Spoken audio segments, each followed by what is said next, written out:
Can you introduce yourself, stating your name and what it is you are known for? Well, I'm Rowby Goren, and these days I'm more known for my cartoons than my live action comedy that I did way before the cartoons. And so I'm known as a comedy writer, and that's what I did, and that's what I still into comedy. What is your earliest memory of film or television, whichever one you have earlier memory of? Well, in my case, we had the first television in the neighborhood. So that's very early in the 1950s. So I watched all these old network shows and local shows, and it was comedy usually. I mean, there was Milton Berle, he was very big, and then there was, of course, Caesar's Show of Show, and then there was the Pinky Lee Show. There was Soupy Sales. In Los Angeles, there was Sheriff John and Nutsy the Clown. Now, I sent you a picture of me as in the Nutsy the Clown. But the earliest show I saw as far as comedy was, I have a faint recollection of going to my mother taking me to the NBC studios in Hollywood and being in the last row of the at the studio where they were doing Andy's Gang with Froggy Gremlin. And boy, nobody knows what that is anymore. But that's the earliest uh, sh- uh, sh- comedy I recall. And it was a very weird show, no doubt about it, if you ever look at it on YouTube, the surviving episodes. But I sent you a link of this character named Froggy Gremlin, who was a regular rubber puppet, I guess, on that show, and occasionally he would be up against a guy named Billy Gilbert, who, as you may know, was a Hal Roach actor in his earlier days. I think he was obviously doing this show for the money, but he was reading off of cue cards, I think. But that was the funniest part of that show and Froggy Gremlin. So I saw that.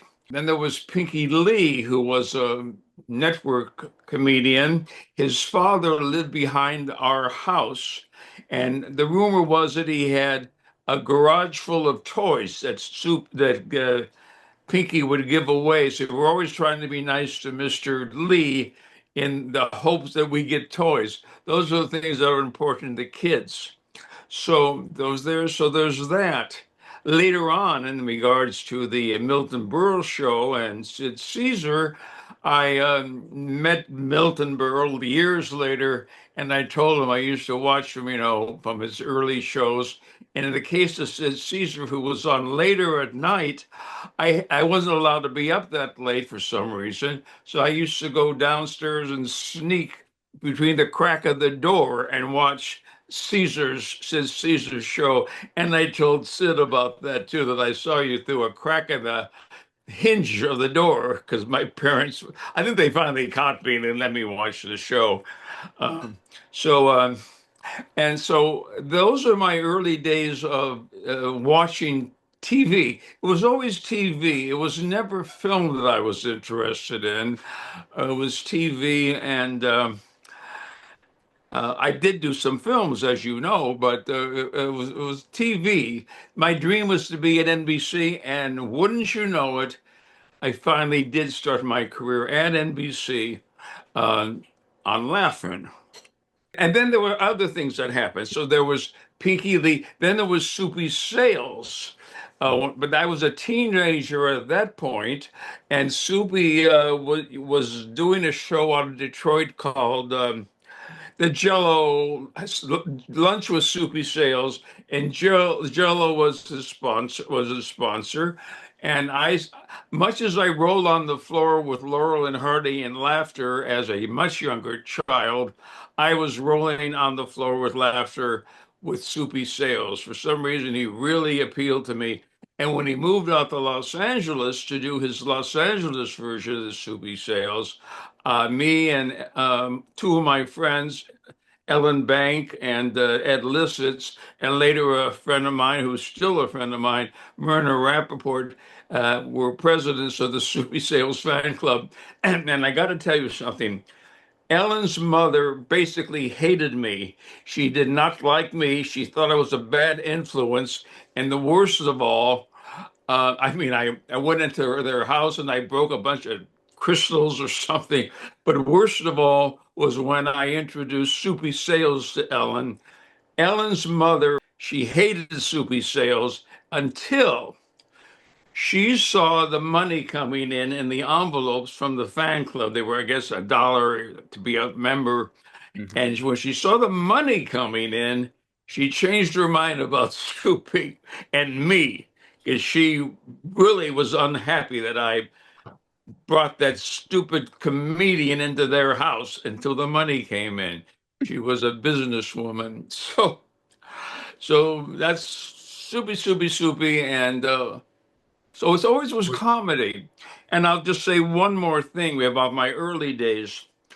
My comedy came from my father, actually, who was a very serious man. But he had a friend that used to stop by maybe once a month or so, and he and my father would just be chatting in the living room about who knows what. I was probably 7 years old or eight, and they would be probably talking about politics, I assume. I don't know. But my father would suddenly, out of nowhere, would say something really funny, something witty, almost like it was written and planned. And of course, it wasn't. So it was from my father that I got interested in comedy as part of my life. I didn't wasn't thinking about it at the time, but looking back as we prepared for this show and even before then, I've always felt it was my father who, believe me, who was serious, that triggered my interest in comedy. So when I would go to a new school or whatever, I would use jokes to try to get friends. And it worked. I can't imagine what kind of jokes I did, and maybe I just made silly noises. I don't know what it was, but so it was always that's what was comedy that was part of me. I remember I was with a friend, and for some reason I wanted to be a television star. When you see Milton Berle or Cesar, they were TV stars. I remember telling a friend, "Boy, I just can't wait. I want to be a TV star. Don't you want to be a TV star?" And he said, "No." I said, I couldn't believe that someone would not want to be a TV star. Well, I shifted from wanting to be on camera to being a little bit more realistic and became a writer. I'm always a joker, whether I'm doing writing scripts or later on when I'm getting clients for internet. I always start very seriously meeting a client, but sooner or later I know I'll be joking with them and insulting them, and they'll be laughing. So that's sort of just how I am. I can't help it You at mentioned this point. you mentioned starting new schools. Did you move around a lot as a child? Yes, my father, for whatever reason, we moved about 4 or 5 different times. Uh, Why we did it, I don't know exactly. I imagine my my father, he just had his job required that or whatever. So yes, we did move. So I'd always find myself in another school, trying to make friends. Trying to make friends, and I would. It was nothing planned, but that's what I would do. I would just make a funny noise, or I'd say something. I can't imagine how lame it might be. And also another thing is, I had a teacher who saw something in me in my writing ability, and I decided to write a story. Every day on the wall, I typed up a one-page story. It was called The Adventures of Andy the Ant. Every day I type a page of this Adventures of Andy the Ant, and my teacher would put it on the wall, and the other kids in school would read it. So she saw something in my writing that I don't know why she did, and maybe I told her something, I don't know. But so she so I started with the Adventures of Andy the Ant. Decades later, when I was working with Andy Hayward, who owned Deke Cartoons, I I still have that story of Andy the Ant. It's about 30 pages long, 30 days of putting a new episode of Andy the Ant. He looked at it and I thought maybe he wanted to make a cartoon out of Andy the Ant. That never happened, um, for whatever reason. So I still have Andy the Ant. So it was that teacher that encouraged my writing for some reason. Way, way a long time ago. Maybe I was in the third grade. Did you go your formal education? Did you go to college at some after high school? The what college? Did you go to college after high school? I went to junior college. My grades were never good enough. Also, I wasn't particularly interested in school. I mean, I had friends and all of that, but I really wasn't into school. So I really thought I was rather stupid, quite frankly. But one day, the school, I guess it was junior high, they had everybody took a little knowledge test, an intelligence test, whatever you want to call it. And about a week later, my teacher came to me and he says, you had the highest score of anybody in the school. I'm really surprised that you don't have are doing better, getting better grades. So I really realizing at that point I wasn't stupid. I started working a little bit harder on my grades. So instead of being a C and D student, I became a B and occasional A student in school, but never good enough to go to a college, a regular college like UCLA. I forget that. I went to junior college for about a few weeks, taking some business thing, but I quit that and stopped even junior college. I was just not a student type. What was your first professional, not professional in Hollywood, but your first occupation, your first job? I got a job at a bookstore on Fairfax, just helping the woman had a small bookstore, and I would mail books out for her. It was really not much, but that's what I did.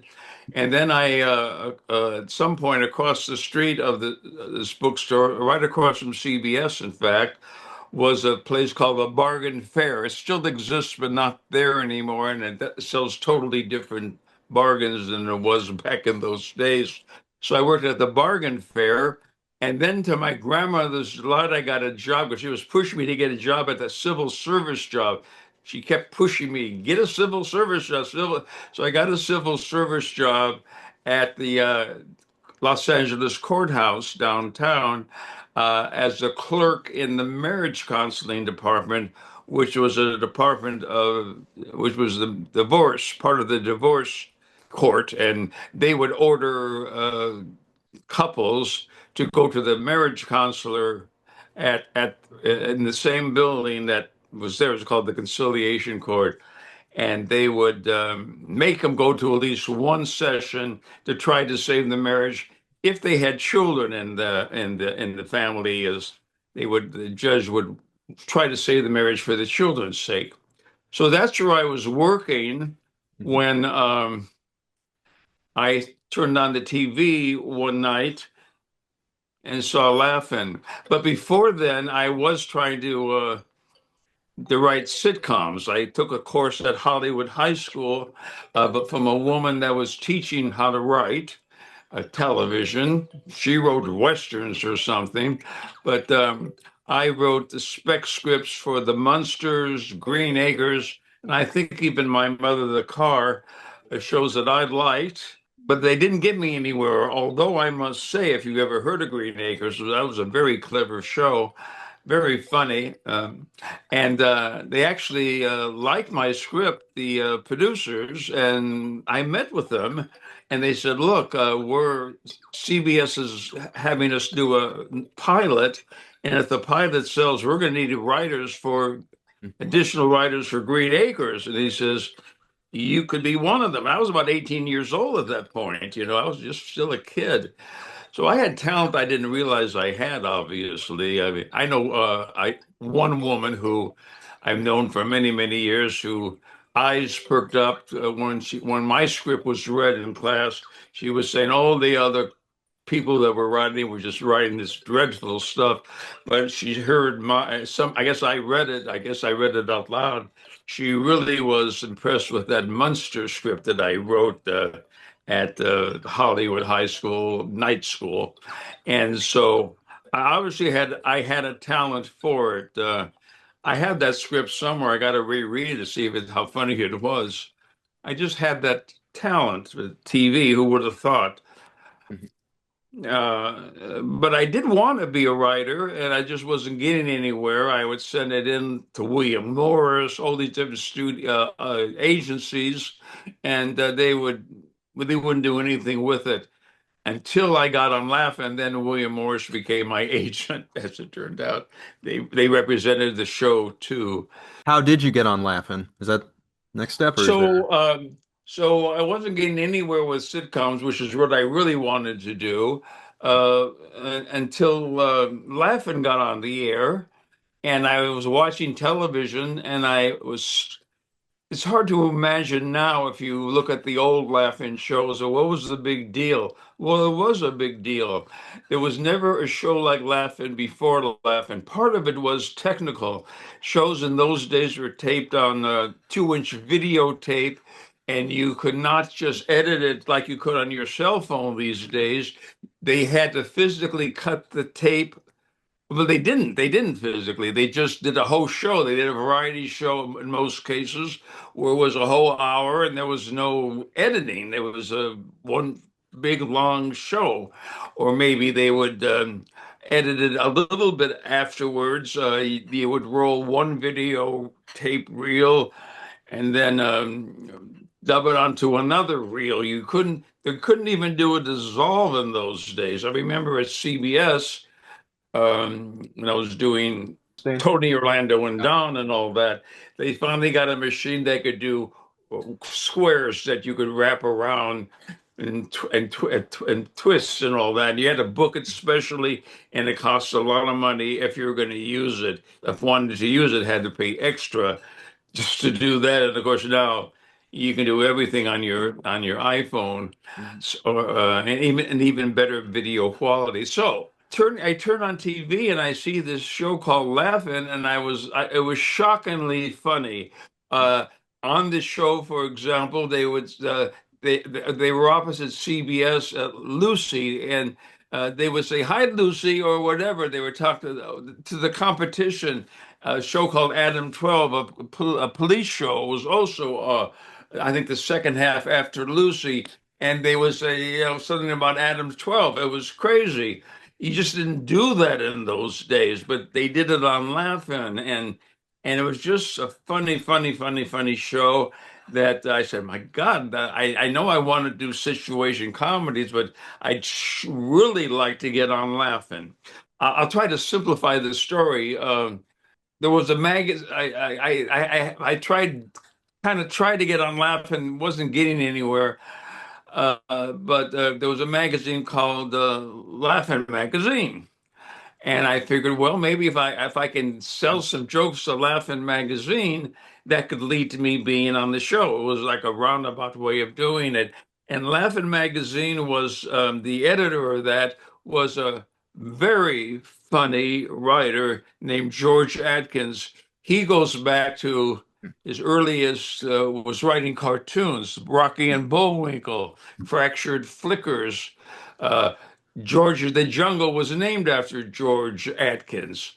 So I met with him in Hollywood, his very nice Hollywood condo. He was doing quite well financially in those days. And he said, well, why don't you? I had a big, no so when I would go to work every day at the courthouse, it was about a 20-minute drive, I mean, a bus ride to the courthouse. I had a yellow tablet, and I was be writing any jokes I could think of on the yellow tablet. And then when I got to work, during my 15-minute breaks, I had two of them, I type it all up into a notebook. I still have that notebook, all my jokes. There's maybe about 125 pages in it, and it still exists. And he said I should take the 10 best jokes in that notebook and send it to the producer of Laughing, George Schlatter. And so I did. I was at the courthouse on a Monday. I typed up the jokes on 3x5 cards because I didn't know better. You weren't supposed to do that. I also didn't know you're supposed to have an agent to do that, but I was ignorant of all that stuff. So outside of the courthouse, there was a mailbox. I imagine it's still there, and I mailed my 10 jokes to George Schlatter of Laughing. The next day, mail was fast in those days.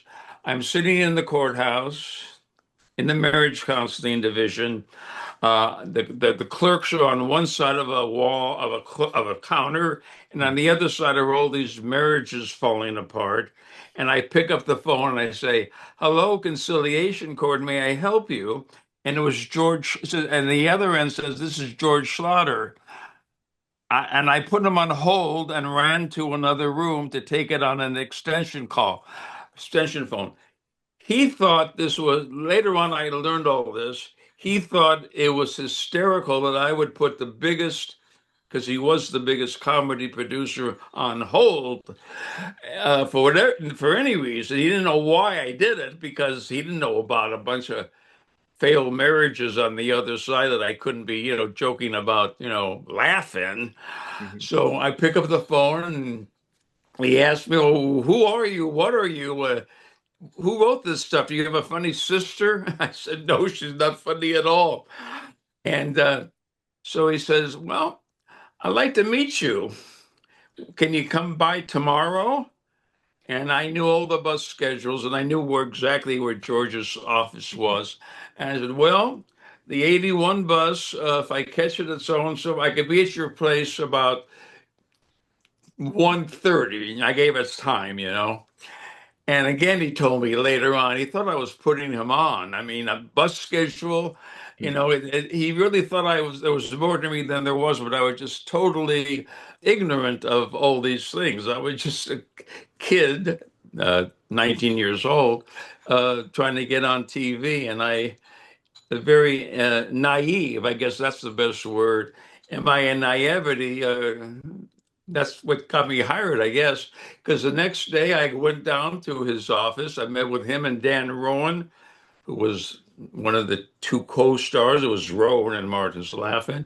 And they met with me, and there was just, even to this day, I don't know exactly why they hired me because they didn't really need any more writers. Every writer in Hollywood wanted to be on Laughing, and they were represented by the William Morris Agency, and they could have had any writer they wanted, but there was something about me that appealed to them. I guess, I don't know, my youth, I don't think I was particularly funny at that meeting, but there I was with them. And so the next day, I kept all this a secret. I never told anybody on the bus what I was writing jokes. I never told anybody on Laughing, I mean, at the courthouse that I'm trying to get on Laughing. I kept it a big secret because I just didn't want it to be I didn't want any negativity, I guess, or suggestions. I just didn't do it. So all of a sudden, I tell everybody I'm quitting, and I all the judges wanted their pictures taken with me, and that was the end of Laughing. End of my Courthouse. courthouse. About 20 years later, I went back to the courthouse just for fun and went into the marriage. Maybe it was 15 years later.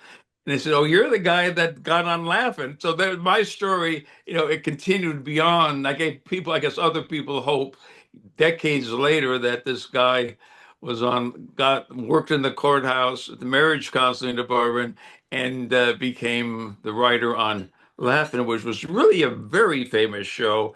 One of the writers, early writers on Laughing before I got on the show, was Lorne Michaels, and as you may know, he became the creator and producer of Saturday Night Live. So it was an amazing show. So that's how I got on Laughing.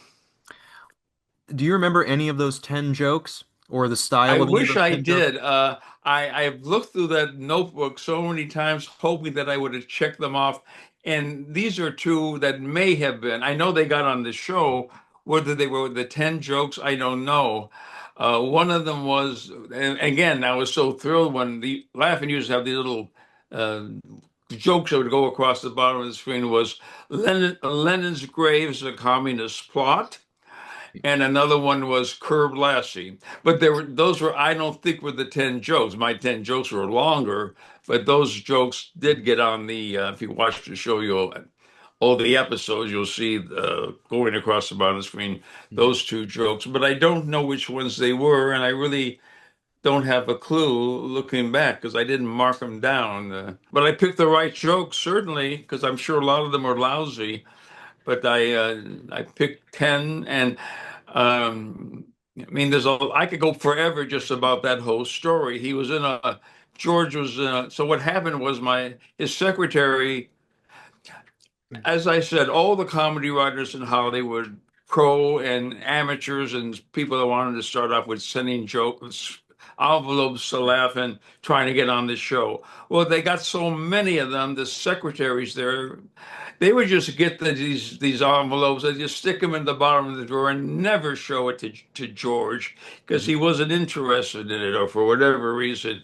So for some reason, George's secretary got my envelope instead of being distributed to someone else who would have put them in the bottom of a drawer and never, and I wouldn't be here today. She opened it up and she liked my jokes and interrupted a meeting George was having with the writer for a film he was doing called was it Norman? Is that you? Some movie that he got involved with, and she interrupted the meeting and says, "Look at these jokes. You know, again, how good could they have been? I guess they were good jokes." And he got the jokes and he liked them, and I guess that's when he gave me the call. At that point, that's when he called me and and wanted to meet this Mhm. kid. And that was 1970 that happened? It was 1942. No, it was 1968, I guess. All right.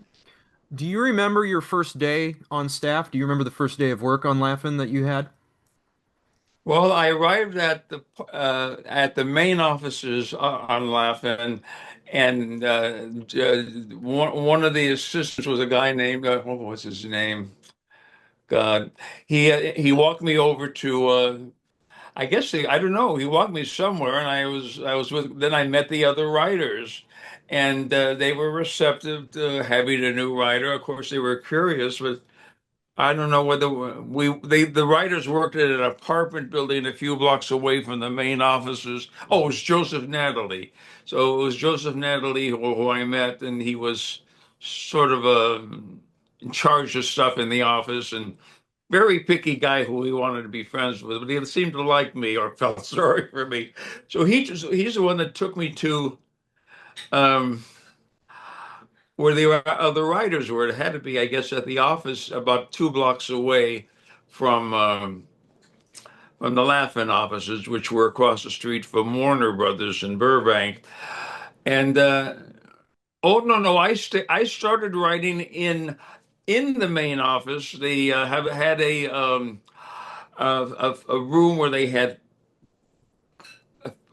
uh, am I getting shows mixed up? They had the room there right in the main office, and they set me up there by right in the main office initially.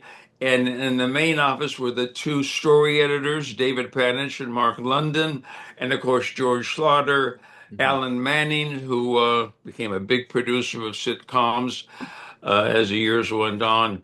And Dan Rowan had an office there. And for a while, my office was right next to Dan. Dan sort of had an idea that I would, Dan liked to write. Dick sort of came in and did the show, had a good time. But Dan was into content of Laughing, and he had me help him with some General Bullwright, which was one of his characters. I wrote a few of those, Mhm. but generally, segued to the writing staff itself a couple of blocks away as I got to know them. I also would be the writer who would, 2 weeks after the Tuesday or Wednesday night taping, I would go with George and the head writers to George's office across from Warner Brothers, and we go over the show that was going to be shot a couple of weeks away.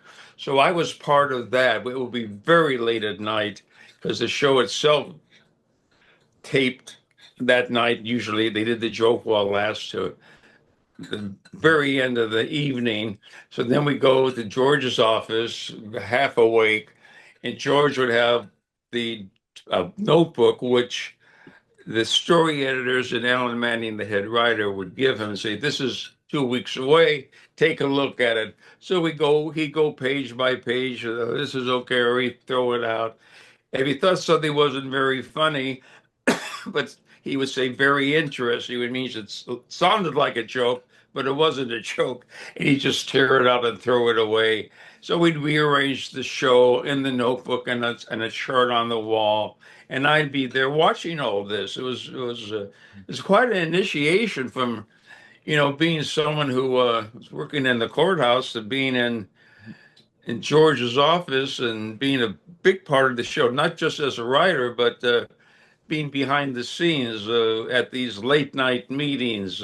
I'd also go downstairs to the at NBC where they were editing Laughing on 2-inch videotape with razor blades and special tape to do the cuts. There would be like 300 cuts in an episode, and as I said, you didn't do that in those days. Laughing was the only one because of our video editor, Art Schneider. He figured out a way to do these cuts using a special tape and a special liquid to find the frame on the magnetic tape. And so it was because of technically we were the first to do that kind of stuff. Cut. We literally had about 300 physical cuts in every episode on technically that. So that's what a lot of innovation which never was on television. It was pretty much television comedy shows were long sketches, which is if they were well written, that's okay. But they were long sketches, nothing short like this. Laughing was in a way like TikTok is today. Quick. But of course, very funny. We had some wonderful writers on that show. And they all came from different backgrounds.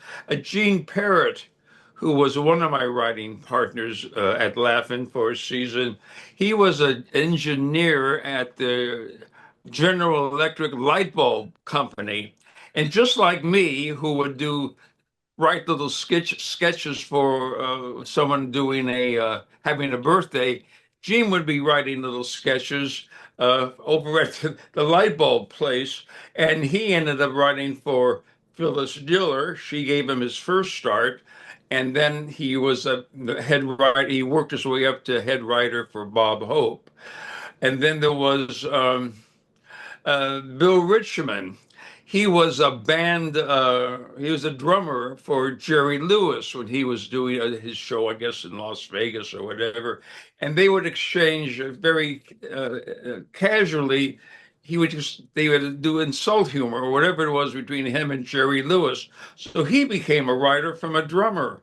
We had Alan Katz, which is a funny story. In the back of our offices in Burbank, we had a rehearsal hall where we'd read the script every week, and they practiced some of the songs they would be singing, and they would be given. We had boxes of snacks called Screaming Yellow Zonkers. It was a popcorn cover with, I don't know, some kind of gooey stuff. And Alan wrote funny stuff on the boxes for Screaming Yellow Zonkers, and people they eat it, but they'd also read the boxes. And George said to me, "Try to find that person or who did this box.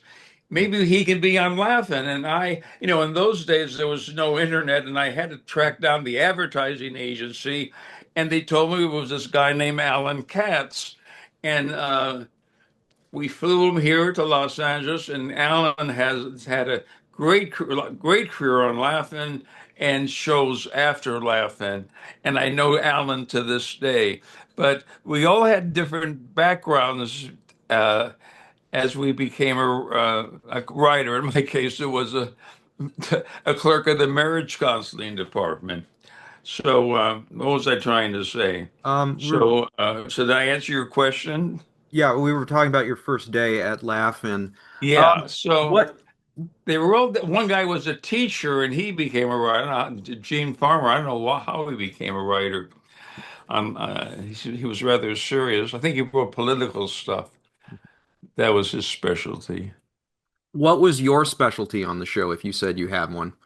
Was there a certain type of humor I that you really didn't. I was just writing everything. You know, every day we would get a two writers that worked together. We had there was an apartment building about 2 blocks away from the main offices, and each so the show rented about 5 or 6 of those apartments, and the writers would two writers would be in an apartment at once. If you would believe it, there was a bedroom and a bathroom and a kitchen, and we would write there. So and every day we'd get an assignment from the story editors, write 5 joke walls, 2 news items, and a sketch. That'd be a full day's work. So we would do whatever they asked. A couple of writers would specialize in Rowan and Martin's monologues. So that's what they did. But most of us just did whatever they told us to do. And and that's what I did. When I was working with David Panage for a season and a half, I guess it was, I helped him with the Farkle family, which he created along with his partner Mark London, and I helped him with that. So I did all kinds of stuff. It was a very interesting way to start a writing career because we would do 26 shows, I think it was, in those days. And the show was such a hit, we always knew that after the hiatus, we'd be back for another season. So if I would have gotten into sitcoms, which is what my original interest was, I might have been lucky to write one sitcom a year and or maybe two. But with Laugh-In, it was 26 episodes with the guarantee of coming back the following year. The show was always renewed until the last year when it wasn't renewed. So I wrote everything. do you remember the first sketch that you wrote that ended up being produced? I don't remember that first sketch, but I think I mentioned in my notes to you that my favorite sketch was one I wrote for our guest star, Rita Hayworth. So Rita Hayworth was a guest on our show, and I wrote a sketch for her based on a very popular TV show of its time called "What's This Is Your Life." Mhm. And in it, in the real TV show, This Is Your Life, they'd have a famous person, and they brought back people from their childhood and all that, and they're always excited to see all their old friends. Well, in my sketch, it may not sound that funny, but it was. She could not remember anybody that they brought out.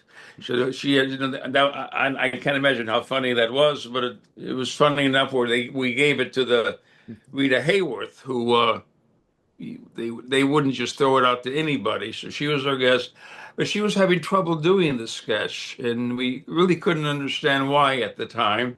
So she didn't do it. Instead, Ruth Buzzi did the sketch. Years later, maybe 10 years later, it was realized that when Rita Hayworth did Laugh-In, she was at the beginning of her Alzheimer's disease tragedy ending. So that's why, and this sketch was about her not remembering anybody. Oh. So that's why I think the sketch was pulled because not that she couldn't do it, but the subject matter was too close to home. Although she was not, again, she was not in the later stages of Alzheimer. there was suspicion, I guess, in the family that maybe she shouldn't be doing this sketch. They may have thought at that point that she had a disease, had the disease. But in any case, she was having trouble with the longer sketches, and this was a longer sketch. So that sketch, though, and another sketch I did about McDonald's hamburgers or something, I forgot whether which one it was, got me hired on Tony Orlando. So that's another reason why I liked that sketch, or maybe it was the hamburger sketch. I forgot what that was all about. That was so long ago. And that got me on Tony Orlando. You just never know what sketch, what work you do is going to be good for you. I was just so excited to be at NBC. That was my dream as a child, to be at NBC. And there I was, and it was sort of like at NBC was sort of like a version of being at Warner Bros. I mean, at MGM I would see the set for Hollywood Squares. I would see this set for Dean Martin. I'd go backstage in the green room for Johnny Carson. It was a fantastic place to be in those wonderful days at NBC for me. You brought up Ruth Buzzi. You brought up Ruth Buzzi. Could you talk about the Ruth Ruth, Buzzi and then the rest of the cast of Laugh-In, okay, your well, impressions of them? uh, Ruth was somebody, if you wanted a sketch done and it was done correctly and well done, if Ruth was assigned to that sketch, you knew she was going to give it 100%. She was, I think, I'm looking back, I don't know if it was true, the only cast member who did not use cue cards. She memorized everything. It could be she had bad eyesight. I'm not saying that she was, but she did memorize all of her lines, as I recall, as I remember. And she was just totally dependable. Whatever you gave her, she could do. Joanne was just Joanne she Worley. was laughing. She's still around, and I always liked Joanne, a very funny lady, and she just gave everything to laughing and worked very hard. They all worked very hard. I mean, these were long days of work. We taped from early morning till late at night, and then the joke wall was the last thing we would do on, I guess it was Wednesday night. So Joanne was just terrific and so funny. Just seeing her there, you just start laughing. Arte Johnson, Mhm. he played many roles. He played the guy at the end that said very interesting, the The German. soldier. And we all thought Artie was going to go really far. We really thought he was our going to really go places, and he didn't for whatever reason. Life is the way it is. But he did do a lot of animated cartoons. But we always thought he'd become like our, you might say, our Tim Conway or somebody John who would Belushi. really go places, and he didn't after Laughing for whatever reason. The Laughing was very unique. He was hired for a very because of his talents, and he kept working, but not like we all thought he would. Uh, Judy Carne was one of my absolute favorites. I always felt if anybody symbolized laughing, to me it was always Judy. So when I was, but Judy had other problems on the show. I didn't know about it. She was a bit into drugs and she was sort of a risque kind of person. I don't think she wore underwear, and if you went behind the choke wall, you could see everything up her dress. I didn't do that, but I really thought, to me, Judy Carne was laughing. But of course, so was Ruth, and so was Joanne. But I've always felt that Judy was laughing. Then, of course, Goldie Hawn, who got the when I got to Unlaughing, I was told that Goldie got the most fan mail of all. And while I liked Goldie, I really thought they would say it was Judy. But Goldie got the most fan mail of all and was certainly the most popular. And boy, what a career she made for herself during and after Laughing, starting with Cactus Flower. She Mhm. she's had a wonderful career. She's still around now. You'll see her in the in the news today with her daughter and all of that, Goldie. And then we had other people who were utilitarian people. The original cast, of course, was the wonderful one, plus, of course, Lily. Oh, now let's talk about Lily. Lily So Tomlin. one day, George says, I got something I want you to see to the writers. And he set up a gab fest with Lily in one of the offices with the writers.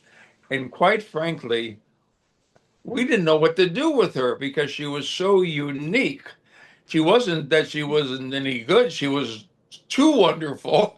And the writers said, well, what are we going to do? Because her stuff wasn't necessarily tailored for laughing. She had these characters, wonderful characters that she did for us. And we thought, my God, this is not quite laughing, but what are we going to do about her, And so it was an interesting dilemma. We didn't know what to do with Lily. But I remember the first day she finally came in and did Ernestine, the telephone operator. I was just a new kid still. I mean, she came in the whatever her first year was, I think it was the second year. And I got my courage up and I knocked on her dressing room door. And I wouldn't have done this with anybody else. And I wouldn't even have done this with Lily. But I was just so impressed by her very first performance as Ernestine, which was the first time I saw her actually perform one of these characters that she created. And I just went in there and told her, I mean, you were really terrific, and it was so true. She was really terrific. Lily, she was the big surprise that nobody would have expected because she came in on her own in such a different way. She has some funny stuff you haven't seen, and she did it for us. And so Lily, it was absolutely terrific, and has had an amazing career after it. I went to an event where it was an event to save the dogs or something, and it was saluting Lily because she was involved with that organization, and they ran a tape of her the things that she's done, and it went on and on and on and on and on and on. She did so many things beyond laughing, including her own specials and so Lily was a big unexpected surprise, and she was just terrific. And then there were other people on the show that were okay. Uh, uh, but those were the main people. You mentioned the risque nature of the show. Did you personally have to deal with standards and practices? Well, so uh, in this way, I did. What was his name? So the guy from Standards and Practices would sit in the during the taping. Well, first of all, NBC had the official Standards and Practices department, and George Schlatter pretty much dealt with that. He would put stuff perfectly on purpose into the script, and just so they could take it out and not notice the other stuff that was in the script that he knew could be a problem. So George would use his little trickery to divert their attention from one sketch to another that was put in there, or one comedy joke, so they would keep an eye away from that. But what was his name? So but during the taping, what was his name? Was the standards and practice guy keeping an eye on the show because a lot of it was ad lib. So he sat in the bleachers of the often empty studio. We didn't always have an audience. Often we didn't because they got so bored watching the show they thought it'd be like the TV show, and they sat around and they finally they left. That they were part of the NBC tours. What was his name? It's on the tip of my tongue. But anyway, I'm gonna look so it up. he I would can't sit find it. there and watch the taping and make sure that nothing snuck in. But he would also have like crossword puzzles. So he had that with him. And I would go up there and sit with him and just talk. And we got along really good. What was his name? So they did keep an eye on it, but yes, I dealt with him and we joked with each other, and Hmm. he didn't find anything, so offensive, but he just had to do whatever standards and practices wanted him to keep an eye on. He was no prim, someone who was shocked by anything. What was his name? So, and that way, yes, I did. I sat in that row every now and then with him, and we just talk, and occasionally he had to get up and say, the cast, you can't say that, or do something a little bit differently because they didn't want to tape anything that they had to cut out. I mean, that's not good for anybody. So he'd keep an eye on them.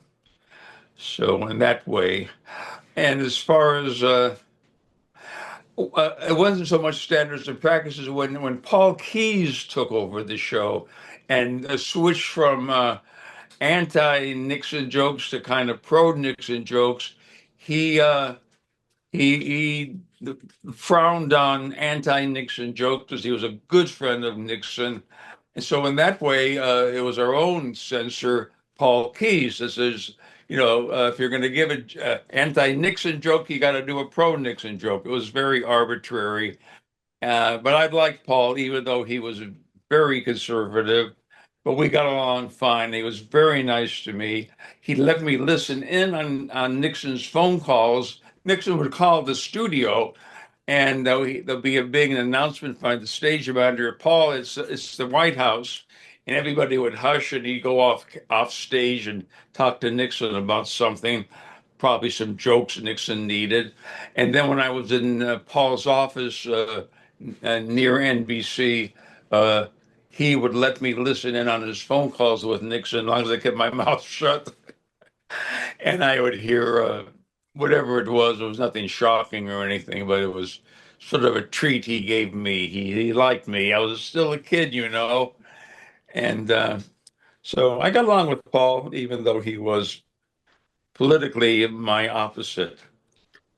You mentioned Richard Nixon. That correct me if I'm wrong. That was before you started working on the show, right? His Yeah, appearance. Nixon did his "Suck It to Me" line before I was on the show. My understanding from George was Nixon was at CBS taping some political advertisements, and that's when he and Paul Keyes went to the studio and said, "Look, we want you to say a few lines for us," and they gave him a few. Well, he didn't like him or whatever, but he did do "Suck It to Me," and it was very certain. It was a tight race he had to a certain extent with, I guess it was Humphrey, that he would win, that he would be the candidate. It was not this wasn't a groundswell of support for Nixon, but it was felt that Nixon doing that line, and George will tell you this himself because he regretted it in some ways. That's how he got elected president. George kind of blames himself, but that's how it is in politics. And Humphrey wouldn't do the show. His team said, no, don't be on that stupid show. It would be bad for you. Well, that was his mistake. How long were you on Laugh-In as a writer? A week? No, I was there for about 3 years. I And came in the middle of, I think, the second year, as I recall. so you left before the show ended. Correct me if I'm wrong. You left the series before it actually ended, correct? Oh no, I was to the bitter Oh, end. okay. I remember, the day when we taped the Joker was always the last thing we taped, and it was the last day of taping. We knew the show would not be renewed. The ratings were really in the toilet. We really didn't. We really had some problems with the replacement cast. George left the series, pushed off stage, and they hired some new cast members that supposedly replace the old cast members, and I knew right away it wasn't going to last. I mean, I could tell you that story too, but basically, it was the last day of taping, and we knew the show was not going to be renewed, and so much that when we finished the joke wall, everybody went and grabbed joke wall doors and took them home with them. I took my door home with me. I had it for a long time. I finally gave it to Gary Owens because he wanted it. So we knew the show was over, and I was there to the bitter end. And I remember the 2 days later, I went to NBC for whatever, and I looked in the back area with all the junk walls, and they had already disassembled the set, and it was just scattered all over in the back of NBC ready to be hauled away. It was quite a shock because in the back of our minds, in my minds, I figured somehow it would come back, but the ratings just were, and also the disagreements between Dan Rowan and Dick Martin and George Schlatter just kept that show, unfortunately. I remember when Hee Haw came on, we all thought, boy, that was a rip-off of Laughing. That's never going to last well. Hee Haw kept running for, I think, 20 years, and we went off the air after, I think it was 6 years of being a regular show. And even the reruns of Laughing didn't happen because there was a lawsuit between Dan Rowan, Dick Martin, and George Schlatter regarding issues that kept reruns of the show. So we never really saw much reruns, which would have meant money for us, and of course longevity for the cast. Instead of it being off the air, and you never had, then it wasn't seen for about maybe 10 or 15 years till it went back on Nickelodeon, a cut down version with all the topical stuff cut out of it because it was for kids. Mhm. So it lost its bite at Nickelodeon, and then more recently, Laughing, I think it's on Netflix now, the full episodes, not cut down. So, What is the legacy of Laugh-In, in your opinion? well, it just changed comedy from what it was to a more edgy world of comedy. For my own self, it was what made my career because because of Laughing, I never going forward, I always had work. Shows that were not as spectacular and wonderful as Laughing, but I always had work because of Laughing. But the overall legacy, forgetting me for a moment, was that it was just a terrific show and groundbreaking, yet at the same time, pretty much forgotten. Uh, People just talk about Laughing, and most people say, "Huh? What is that?" So, but that's how I guess it is with all old entertainment. Even Warner Brothers.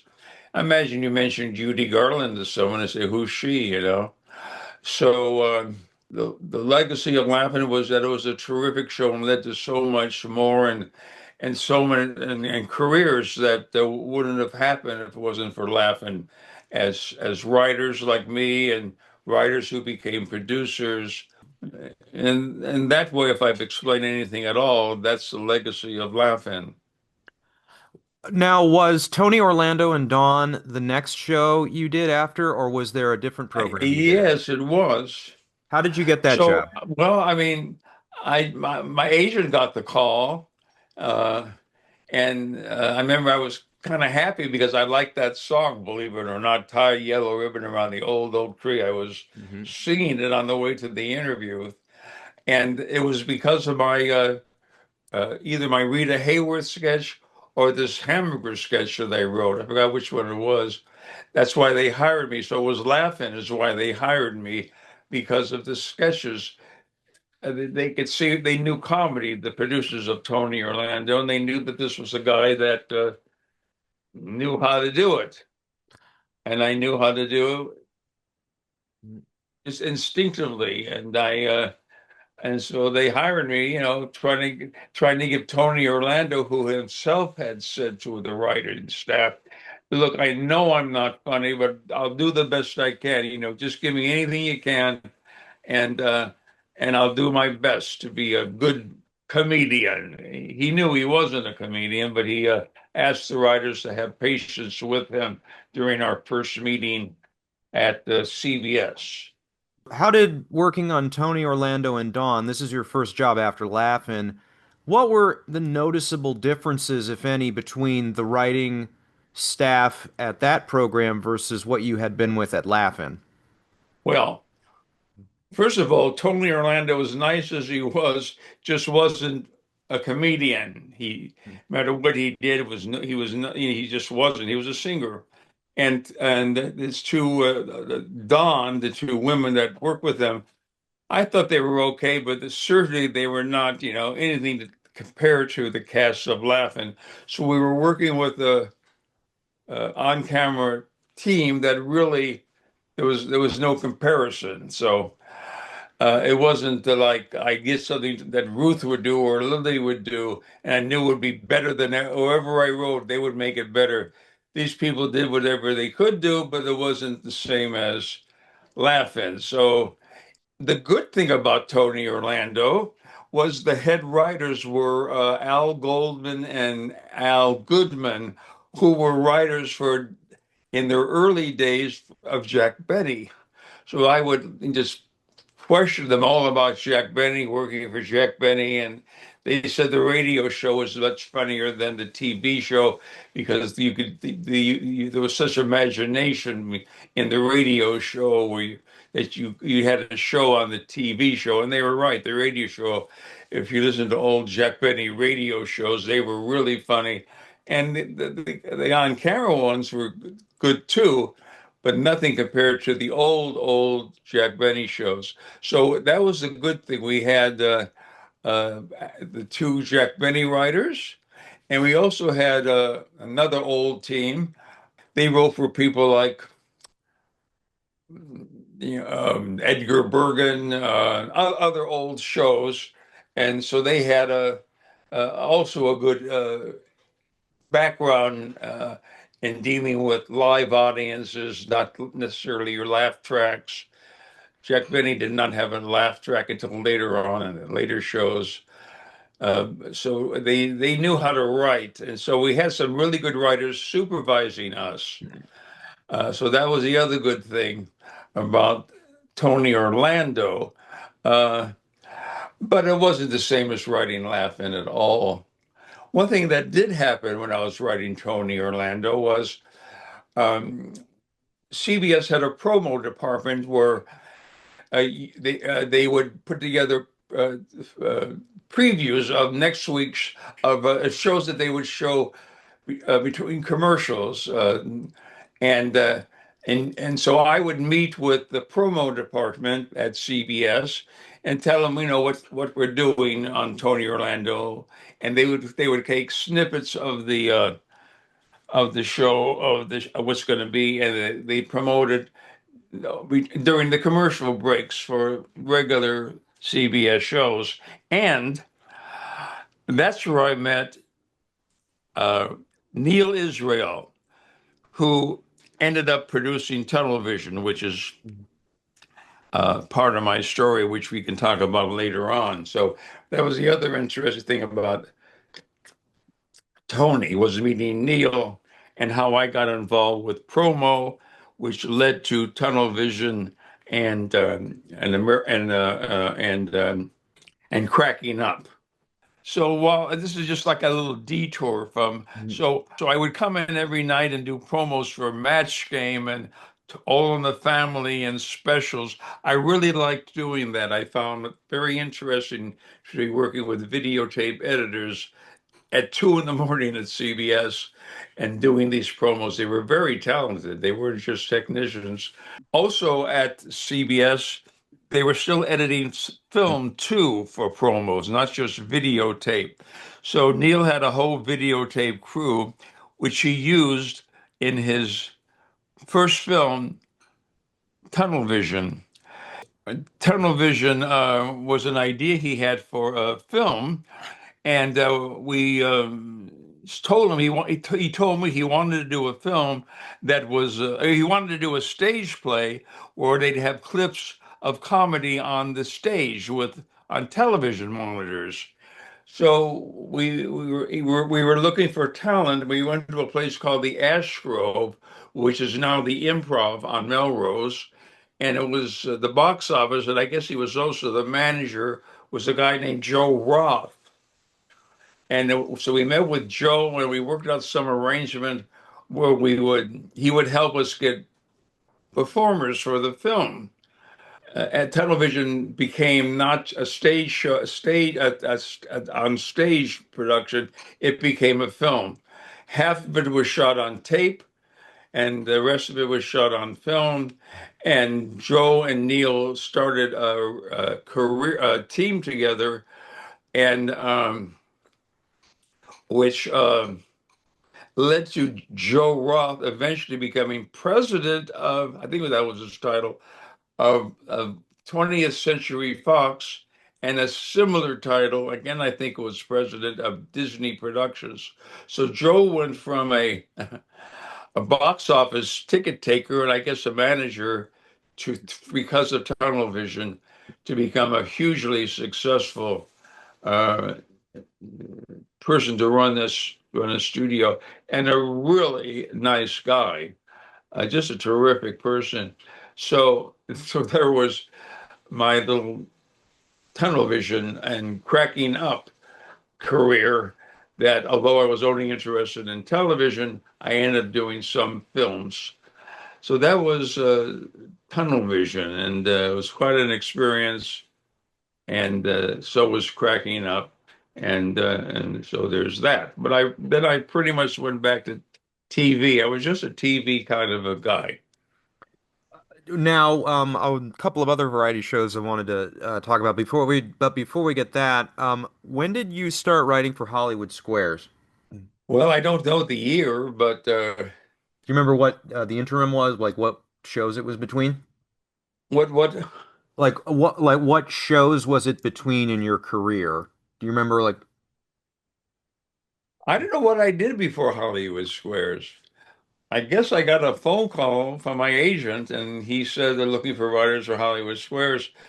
And it wasn't something that I really was so excited about, but it was a big show in its day. Mhm. And I said, okay, I'll meet with them. And so that's what I did. I worked on Hollywood Squares for about, I think, less than a year. Um, just so you understand, I wrote jokes and I wrote questions, funny questions. That was sort of what I was expected to do. And one of the biggest star on Hollywood Squares was, of course, Paul Lynde. And nothing he ad-libbed was ad-lib. Or maybe 90, maybe 5% of what he would ad-lib, he was an ad-lib. It was overwritten by the writing team. And um, and he never acknowledged the writing team, which is okay. I can understand that. But when I see people on YouTube say, "Oh boy, Paul Lynde was so witty," I jump right in and says, "No, he wasn't. He was a great performer, and he was certainly witty on other shows, but he did not. The ad libs were never his. He had a stack of 3x5 cards next to his on his square, and they were all the ad libs that he would say." Um, Peter Marshall, who was the host, had 9 stacks of 5x6 cards on his counter, and whoever his a stack of cards in the middle was Paul Lynde's stack, and Paul Lynde had 3x5 cards um, next to in his box that didn't mean a thing to him. They didn't make any sense until he heard the question. So he'd take a look at, wait for the camera to shoot to him because everybody called on Paul Lynde. Mhm.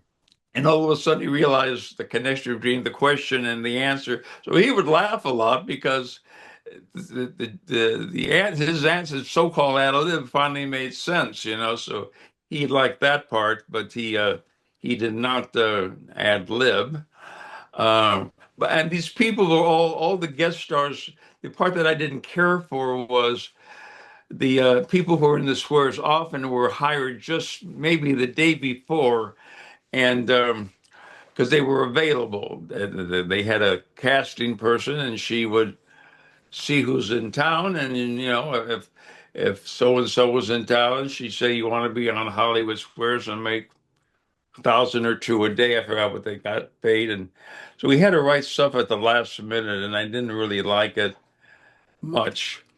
but I did like winning the Emmy. I still have that Emmy, and so it was something that I did, but wasn't enjoying it as much, and I couldn't wait to get out of there, quite frankly, because I just didn't want to have these last minute changes to write jokes. I did a couple of other shows for Heater Quigley, which produced Hollywood Squares, and uh, and again, I would write funny questions, Mhm. and that I liked more. But I wasn't really much into game shows. But I got hired and I got paid, and I got paid pretty good, so I did it. And then I did another show called Joker's Wild with Jack Berry, and I liked Jack Berry, so I liked doing his show, and that was Joker's Wild. So the game shows are there, but they aren't really much about me. It was just another job for the most part. Did you work directly with Merrill Heater or Robert or Bob Quigley? And if so, do you remember what they were No, like? No, okay. no, Um, we had a story editor. I forgot his name. A couple of story editors. I guess that was their title. I don't remember, but I did not work with Peter Quigley okay. and those people at all. Okay. They were nice people, but I just didn't work with them. Dan I'm guessing Dan Enright is a similar situation. Dan Enright was a partner of Jack Berry, but Mhm. he kept busy in his office and he didn't talk much to me at all. But I had nothing against him, but I just liked Jack Berry quite a bit. He had an interesting career, which I won't get into, Mhm. besides the 21 scandal, Speaking of 21 game show scandal. Speaking of the 21 scandal, in terms of writing questions for game shows, did that have a different standards and practices that you had to deal with? Well, they when the scandal happened, people were supposedly really answering real questions. So they changed things around. If you notice Hollywood Squares, Mhm. there's no way you could cheat on that show because all they were doing was agreeing or disagreeing with the people in the squares. So they changed the concept where there wasn't either the money that you win was so little, like What's My Line, which was $50 tops, they changed the way when they did do game shows. It was no longer the big money was some other thing. So Hollywood Squares was very clever the way they got their show on the air. They didn't give away big money. It was just agreeing or disagreeing with the answer that the celebrity in the square said. What it's if you want to call this cheating, I mean, it was never revealed that Paul Lynde's ad libs were written for him. There was a very fine print at the end of every episode Mhm. saying that celebrities were briefed on bluff answers. Well, they were briefed on bluff answers, but in the case of Paul Lynde, there he was also given his lines. In the case of Charlie Weaver, who was a Civil War expert, as he got older, his expertise in the Civil War was not so great. So when the NBC representative would be in the offices before the show with Charlie Weaver and the team from Hollywood Spheres, the writing team. As soon as they left, they gave towards the end of his time on Mhm. Hollywood Squares, they gave him all the answers that they shouldn't have because they were literally not just the bluffs; they were the answers, and that's just what they did in the case of him. But otherwise, there was a they just structured them differently. So they had the excitement of a game show without the issue of that brought down 21 and the other $64,000 question, the so-called big scandal. I told Jack Berry that even as a kid, because I was just a kid when that happened, I said, I don't know why Eisenhower got involved with your so-called scandal. I didn't think it was such a big deal. So even as a kid, it seemed like an over odd thing that they were making a big deal out of this so-called scandal. I just saw even as a kid, well, it was just entertainment, which was kind of interesting because I really was just a little kid.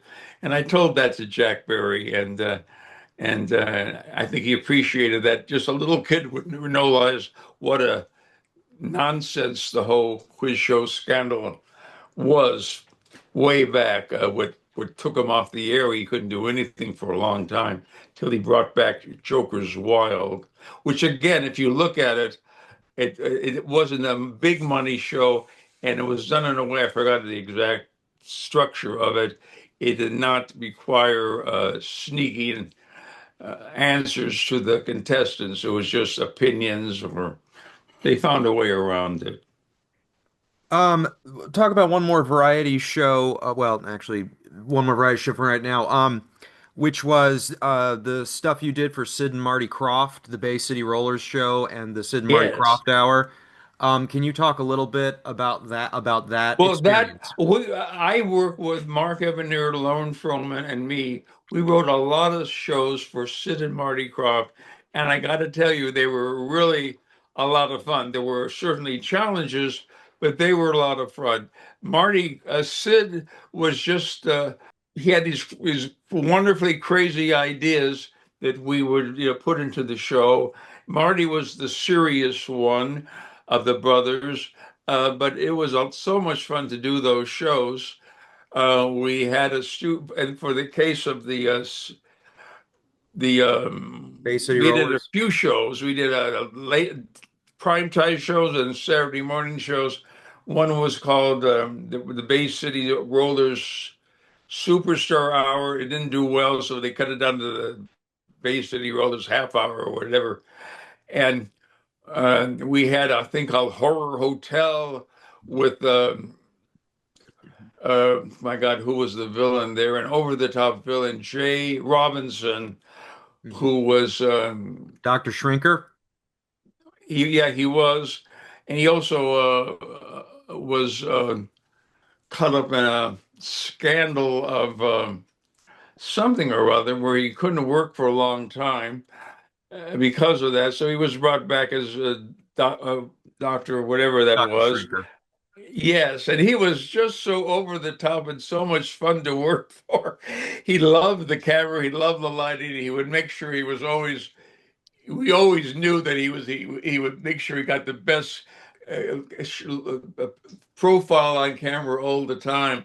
He was so funny and so wonderful, and uh, and of course the Bay City Rollers were characters too, and.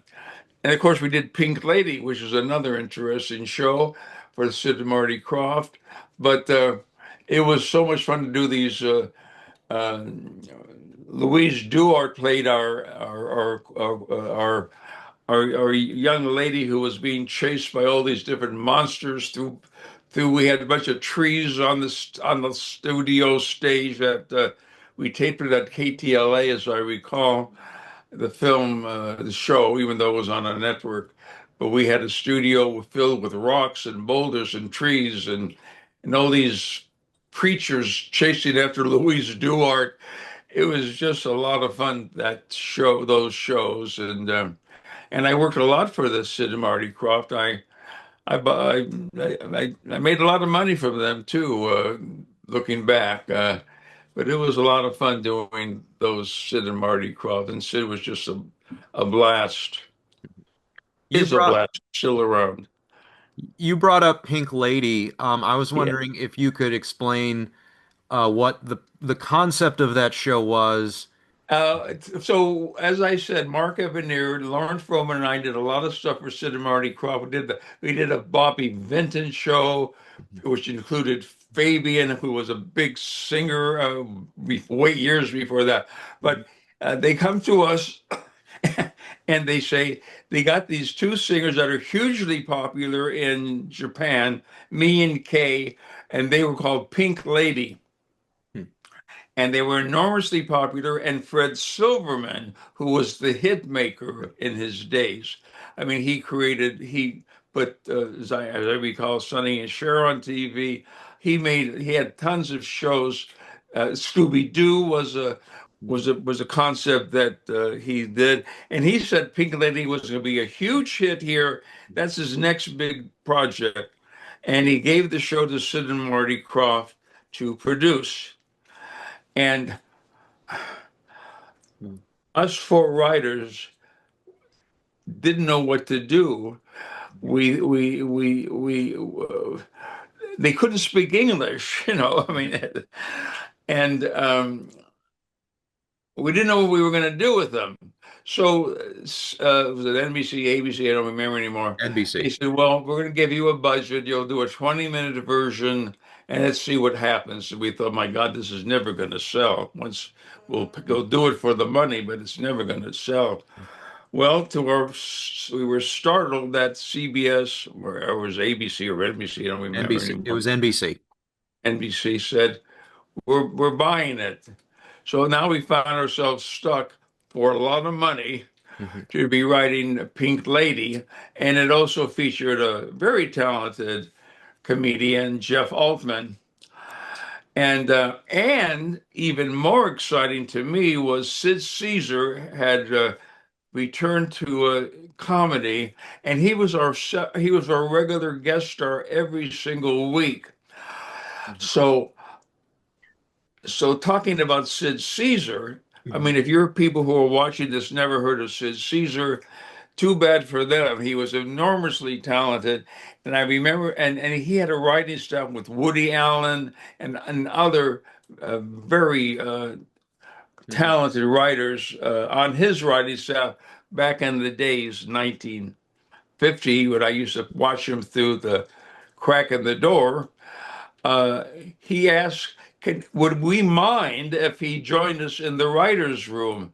And my God, we said, would we mind? We'd love it, you know. So Mhm. since Caesar would come in the writer's room while we were working on sketches for the show, and of course, the ones that he was involved with, he would take what we suggested. He said, "Well, why don't we do a little bit of this instead of that?" He gave us little twists of the plot and things like that.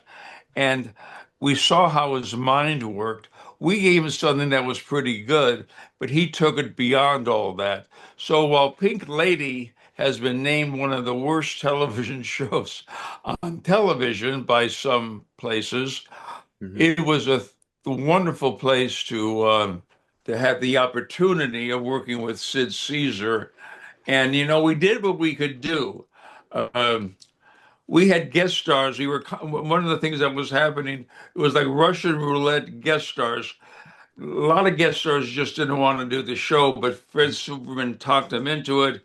So we get one guest star, rewrite the sketch for them, and all of a sudden, instead of them, it's going to be somebody else. We had to rewrite it, and we were rewriting sketches up to the last minute because different people would end up doing it from wherever we wrote it for. So we had the Russian roulette guest stars and Pink Lady. They were just delightful young ladies. They worked very hard to learn their lines phonetically. So you know, Mhm. as I've said in the past, nobody knows what show is going to be a hit. Mhm. Laughing. They were, I mean, I wasn't involved in the show in the earliest days, but George had said people would walk by the studio and say, what the hell are they doing Mhm. with that thing? You know, nobody knows what's going to be a hit. It's just a roll of the dice, and then after the fact, they say, "Oh yes, Laughing," or "Pink Lady, that was a stroke of genius." Another winner from Fred Silverman. People just don't know. You just cross your fingers and you hope the show is a hit. I mean, I every show I've worked on, I thought would be a hit, and most of them were not. They weren't hits. They were just another show that nobody remembers. Mr. T and Tina, which was the one I met Bob Carroll and Madeline Davis, Mhm. who wrote for I Love Lucy. I wrote a spec script for that show because I knew somebody on that show, and they loved my script, and they hired me. But that show went into the toilet. It didn't do well. We had Pat Morita, who was very popular from Happy Days, Mhm. and later on he did the Karate Kid. Karate Kid and all that. But you never know what show is going to be a hit. But I met Bob Carroll and Madeline Davis on that show, and then when they went to do Alice to produce Alice, they hired me for Alice. So and nobody knows. Alice originally was put together by the people of Barney Miller, and it was a rather serious show, and and it wasn't doing well in the ratings, so they took it away from Barney Miller people and gave it to Bob Carroll and Madelyn Davis, and they hired me and other writers, and we took them to the top of the ratings, Alice. Because of Bob Carroll and Madelyn Davis. But that's also a roll of the dice. You just never know what show's going to be a hit until it's a hit. Before we talk about you talked about Alice, I wanted to ask about the Three's Company episode you wrote, but Yeah. before you do, I wanted to tell you a story, which is that I was watching the Three's Company. It was either the E True Hollywood or one of those things Uh-huh. about a month ago before I messaged you. And I remember thinking, the one episode that I remember seeing as a child was the one with the strip poker. And Yes. this was before I even brought it up. And I looked up your resume for preparation for this interview and saw the episode you wrote. And so I'm going to say to you what I said when I saw that, which is, you wrote, that was the episode you wrote? Yes. Because that's the episode that I remember most from my childhood of all the 200 so and so episodes of Three's Company. That's That's the one I funny. remember. And before I ever knew you wrote it. I guess there was something organic about that episode. I don't know why, but I thought it was pretty funny too. I watched it in the studio being performed, and they seemed to be having a lot of fun doing it. Mhm. And the strip poker was an addition we added uh, as part of a rewrite that wasn't always in there. So the whole thing about it was really good, and I sometimes thought, well, I should get Suzanne Summers to give me some money because she ended up selling cosmetics, not door to door, but I was joking that maybe I should have contacted her, or maybe she'd give me $100. But yeah, they will. The story editors on Three's Company were my former partner Gene Parrott, who was a wonderful writer. Who he was a former engineer at General Electric, if you can believe it, and Bill Richmond. They were the story editors. They brought me in. Of course, all these story editors want to write as many as they can themselves because they make money from residuals. But they brought me in for this, and it worked out really good. The Three's Company. It was just great to see it on its feet because they did a great job. And when I wrote it, Mr. Furley was the Ropers left the cast, and Mhm. all I knew about they didn't know quite who was going to replace them. They said, "Well, it'll be somebody like what's his name who did it, Don, Don Knotts. Don Knotts." So write it as if it's Don Knotts, and as it turned out, it was Don Knotts. They did cast him as Mr. Roper. It was a lot of fun that one, and I just kept writing. I don't know when that was before Alice or after Alice. It's all a big mishmash when I think of the years that I wrote these different things. Now, Al, you talk about Alice. Was Alice officially based on the Martin Scorsese movie Alice Doesn't Live Here Anymore? Yeah, You're right. Okay, so that even though it's yeah. not So again, it was originally Alice was. Let me get this right. Alice was produced by the people that wrote Barney Miller. So for some reason, it was originally. I guess she worked initially in the. Mel's Diner. Well, no, she was. Now I'm confused. But anyway, it was based on the movie, definitely. And in fact, I think Polly Holiday was in the film. I'm trying to remember. Yeah, she I Mhm. think was in the original. It was in the film too. So he definitely was based on that. I think the writer of the film got maybe $1,000 an episode as residuals for being on Alice. But the exciting thing for me was to be working.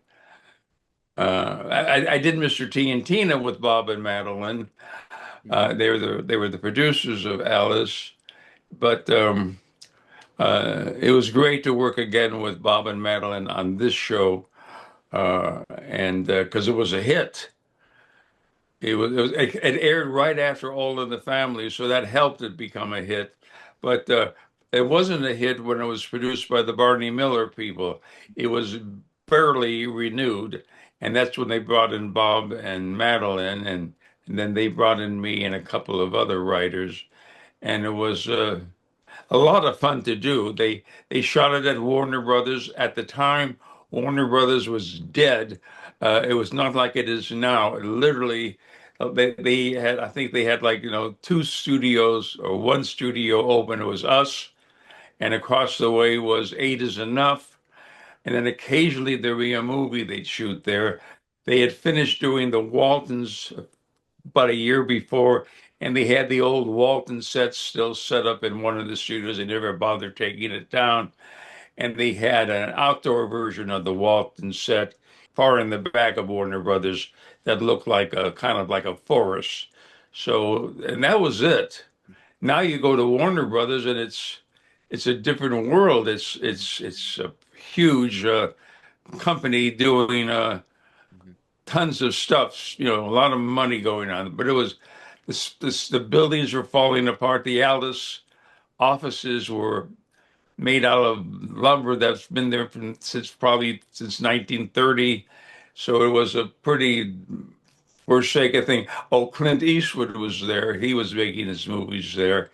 But basically nothing was going on at Warner Brothers. So it was quite a different place. And it was just a lot of fun, that show. It was a real diner. They had a refrigerator in there, and as long as there wasn't a sign on "Don't touch," it's for the show. We would go down there and get some ice cream or something. Unless again there was a sign up saying "Don't touch," this is for the show. And the cast was interesting as far as the relationship off camera. Linda Lavin was the star, a very talented woman. And she wasn't too thrilled that Polly Holiday, who played Flo, Kiss My Grits Flo, was clearly the most popular one with the home audience. She was not happy about it. You can't blame her, really. So there were some behind the scenes difficulties where they both try to deal with each other's popularity, and finally Polly Holiday was pushed off the show, and she got her own sitcom. It didn't do too well, but it was a fun show to do. Real happy staff, and working with Bob and Madeline was just a dream. And I met Lucy, by the way, at Warner Brothers when they brought me in. Uh, I thought they were just bringing me in to see Lucy, who was doing a special at Warner Brothers. But then they told me they were starting Alice, and would I like to be a writer on the show? And I said, yes, of course. So that was Alice for me. And Linda Lavin was very happy that they were brought in because she liked the idea, that they sort of gave her Lucy kind of things to do, and she liked all that. She sort of felt like, you know, she was had I Love Lucy writers, and that made her more funny. Physical comedy more than. Yeah, she liked all that. Whatever it was, she was very happy about Bob and Madeline. Now, you've talked about in other interviews the transition from live action to animation. Yes. I have in my notes that Harlem Globetrotters as the earliest. Was that the first animated show you wrote, the Harlem Globetrotters super show? It was. I usually don't mention it because it's so complicated. So there was a Writers Guild strike, and the animation was not covered by the Writers Guild. So if you wanted to write, you could. Some writers were writing animation. So I knew Andy Haywood was running Deke Enterprises in those days. I mean, he always was. And his father, I worked for his father, along with David Panish from Laugh-In, a movie idea that Andy Haywood's father did. He never got anywhere. But his son, Deke Edwards, that was his name, was Andy. And when he was starting to do animation, he asked a number of writers in because of the Writers Guild strike to write scripts. So I did. I wrote a thing for this. And I had no idea what I was doing as far as animation. It's a different kind of a script. So I wrote it. I also did a thing called Barnyard Commandos. I don't know who I did that for. That was another script show I would be afraid to look at today. I certainly didn't know what I was doing with Barnyard Commandos. So that, yes, Harlem Globetrotters, Superstar Hour, and I didn't know what I was doing, but I imagine Andy got a lot of scripts like that because he didn't pay much in those days. Later on, he paid me pretty good, but in the early days, he wasn't paying writers too much money. And I guess my script was okay. I don't know. So that was that was the Harlem Globetrotter Superstar Hour, which I usually never mention when I'm talking about my animation career because it was such a oddball, unexpected show to write. And it wasn't really my start of filmation was really my start. Before we get to Filmation, because I know that you were only there for a little bit, Harlem Globetrotters was with Hanna-Barbera. Did you work Yes. directly Oh, with that's what. Oh, you're Joseph? right. It was with Hanna-Barbera because that's You true. Deke Edwards, Andy Hayward, Deke Hayward was working there. Yes, right. do you remember working with Joe Barbera? What do you Yes. remember about him? Joe Barbera, I worked with him on the film. This film that he had this film that I forgot what it was about, but he called me and David Panichin to work on some film, and I don't even know what it was about. He was a very nice guy, and he had his idea for a film, like he had millions of ideas, and he had, all kinds of Mhm. people that would go to him and say, "Why don't you make this? Why don't you make that?" They were in there doing very well in those days, and so he was just, I mean, I don't have great memories of him. I just don't remember much. It was so long ago. But he was a nice guy, and we did it, and it never went anywhere. This film about something, I forgot what it was. Filmation, you mentioned being hired there.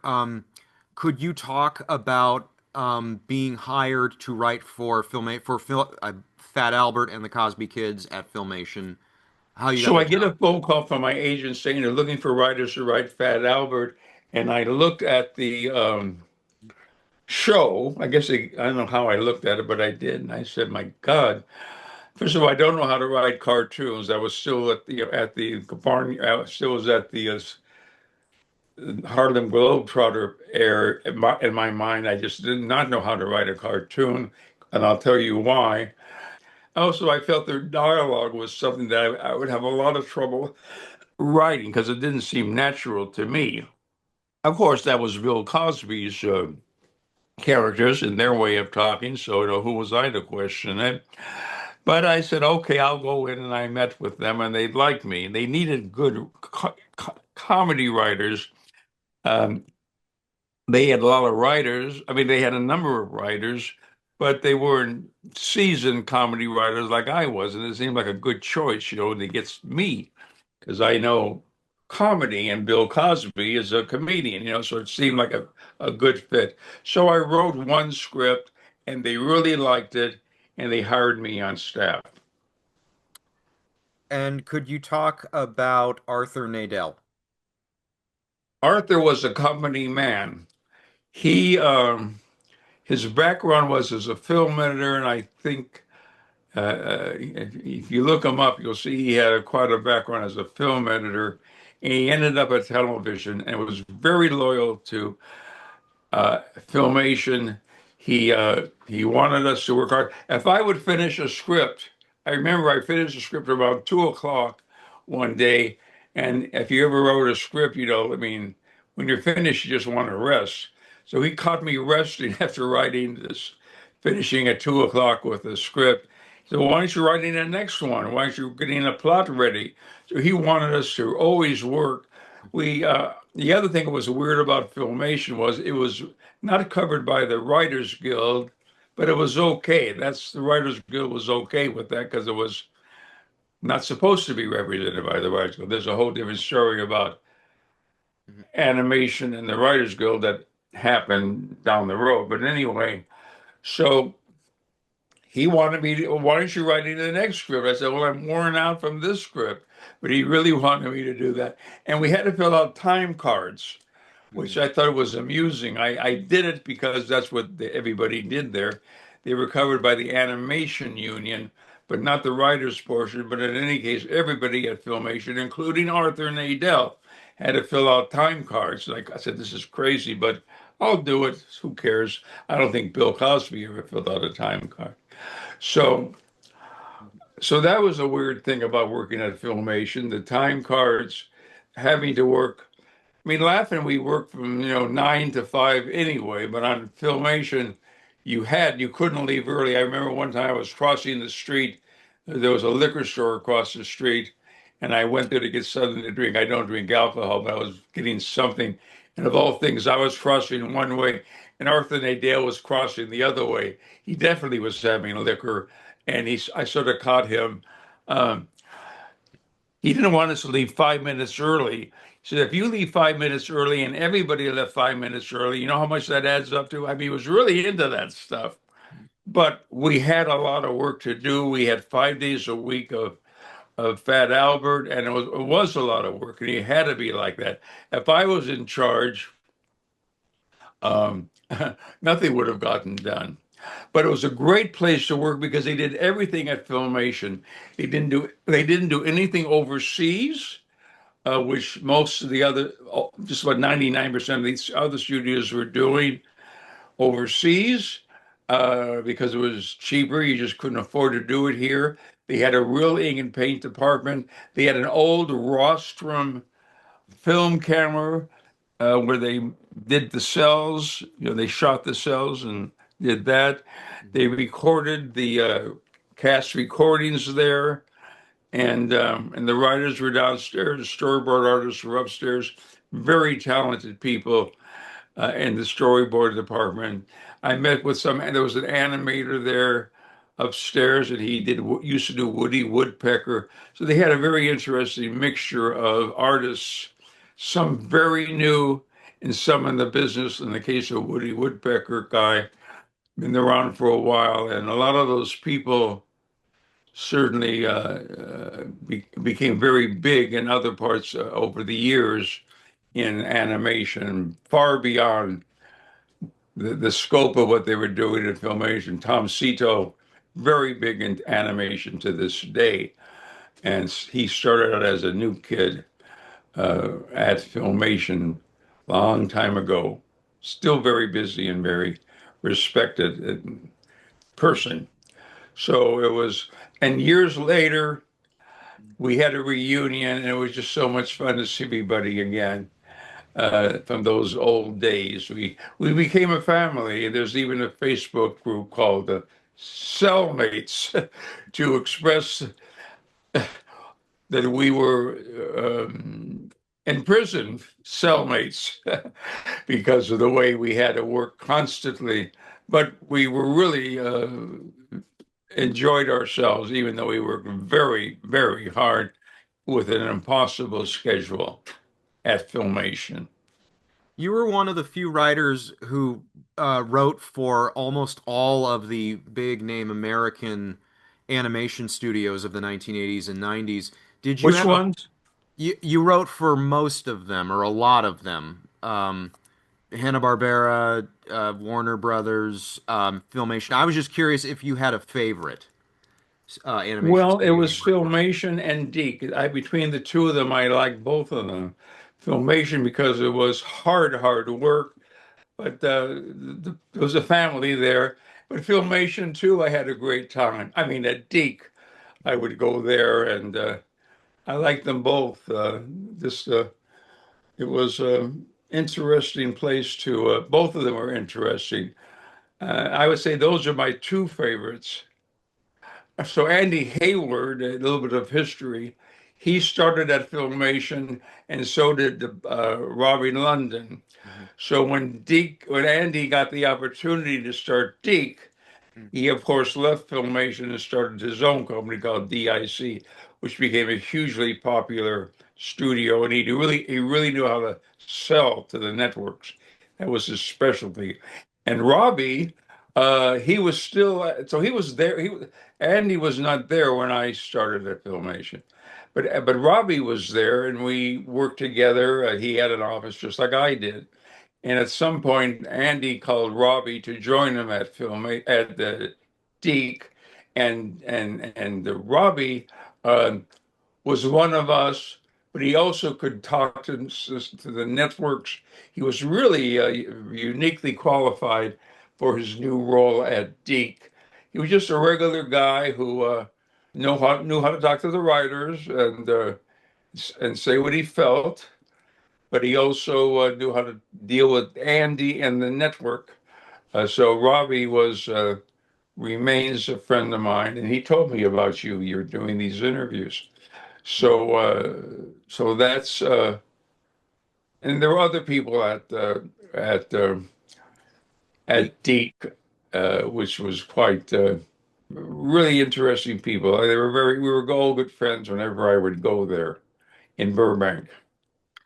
Or and he was also for a while in Valley near Hanna-Barbera. They had offices there for a while. So they moved to Burbank, Central Burbank. We don't have time to go over every animated program you wrote for. I'm going to throw out a name, just any quick thought you may have on this show, and then we'll get to the ones that you were more permanent on.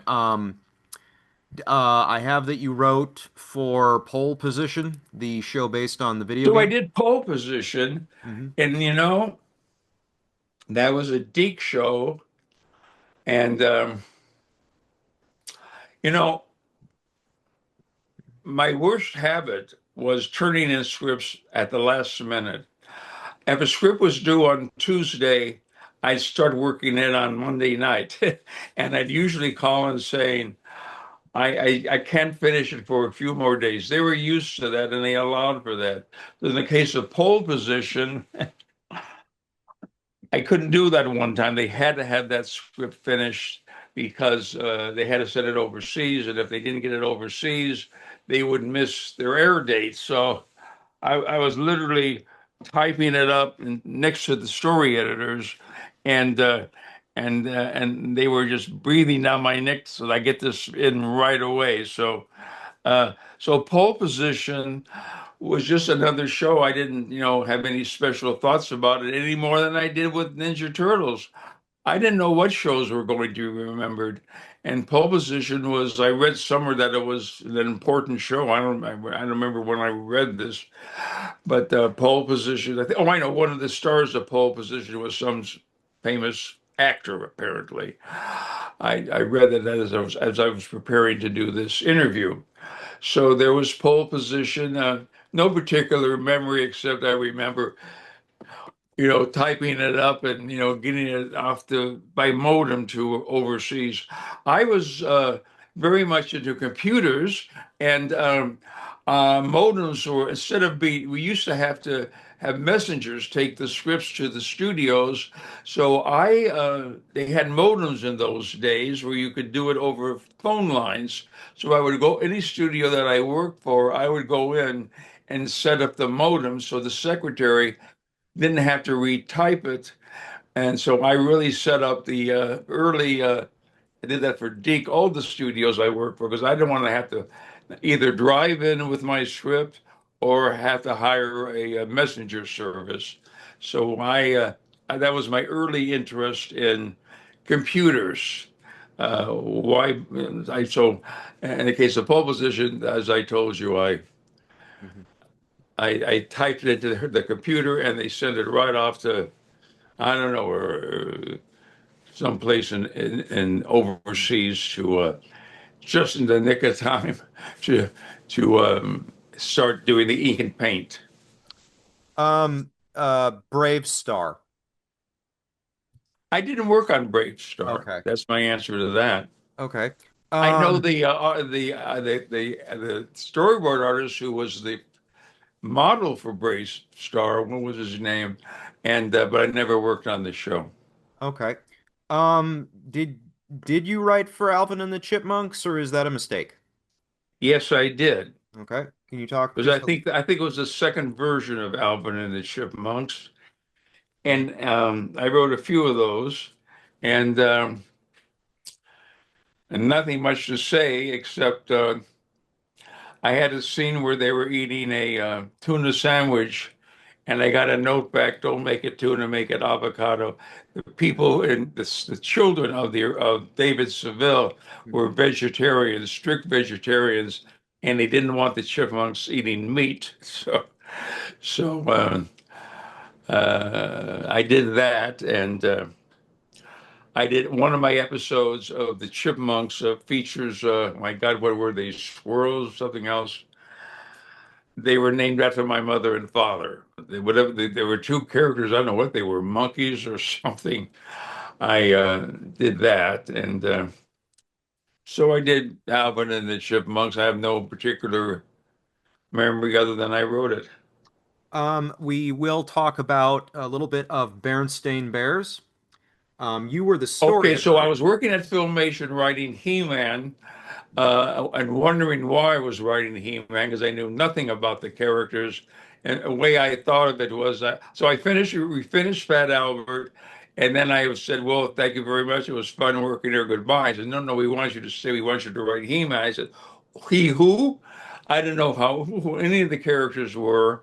I did see He-Man posters around the studio, but they meant nothing to me.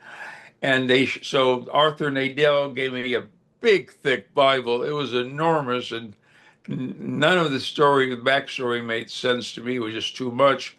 And about five or six scripts. He says, have a premise by next week. So I said to myself, He-Man's going to be Fat Albert with muscles. Oracle will be Mushmouth with as a kid. I just I played the same characters. So I wrote about three or four of those, and some of them are pretty popular even to this day with people that are into that show. But I get a call from the Berenstain Bears production company. I forgot the name of it, but they were part of CBS? uh, huh Was it CBS or was it a different entity? with CBS, but the production company was whatever.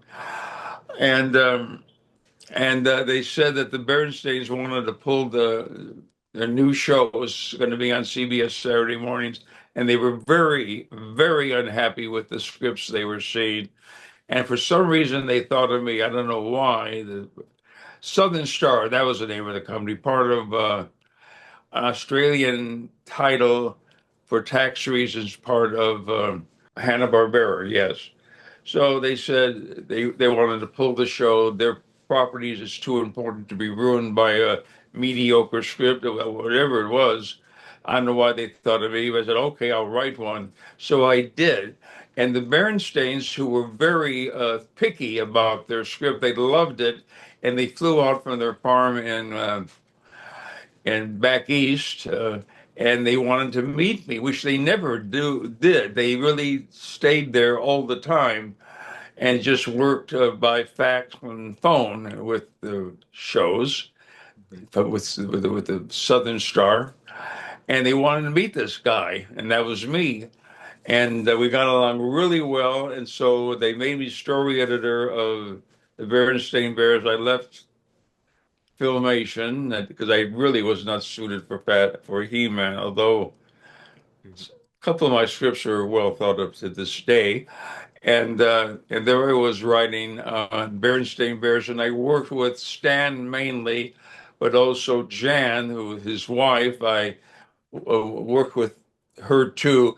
She was an interesting person, always concerned about polka dots on Mama's dress and made sure they had to reduce the number of them, and she kept an eye on that. And we had I had a great time. He was interested not just in his characters, the Berenstain family, but he also had thoughts of doing uh, a film in the style of the old-fashioned comedies, from the 40s, and he liked that old stuff, and that was part of one of his dreams to do that, take the money he made from Berenstain Bears and somehow make a movie. Well, that never happened, but they were great to work for. And Buzz Potemkin, who was in charge, he and I got along really well, and he sort of liked me as the writer and also as a performer to a certain extent. I performed some silly things back in the day. Want to get a quick thought on the California Raisins you wrote So for the that? California Raisins, if you remember it, there was a commercials on TV for claymation California Raisins, and which was produced by Will Vinton, and it became so popular. Of course, they wanted to do a cartoon series based on the claymation characters. Well, so they made me. I became the story editor of that. I don't know why, but I was. The production was not really good. The look of the raisins was not terrific, and the charm of the clay version was not there with the animated version. So they liked me. Will Vinton, who was in charge of the California Raisins, liked me. He flew me out there to doing us. They had already had one special with the Raisins on some network, and they wanted another to do another one. So they hired me to do a real California Raisins special with clay.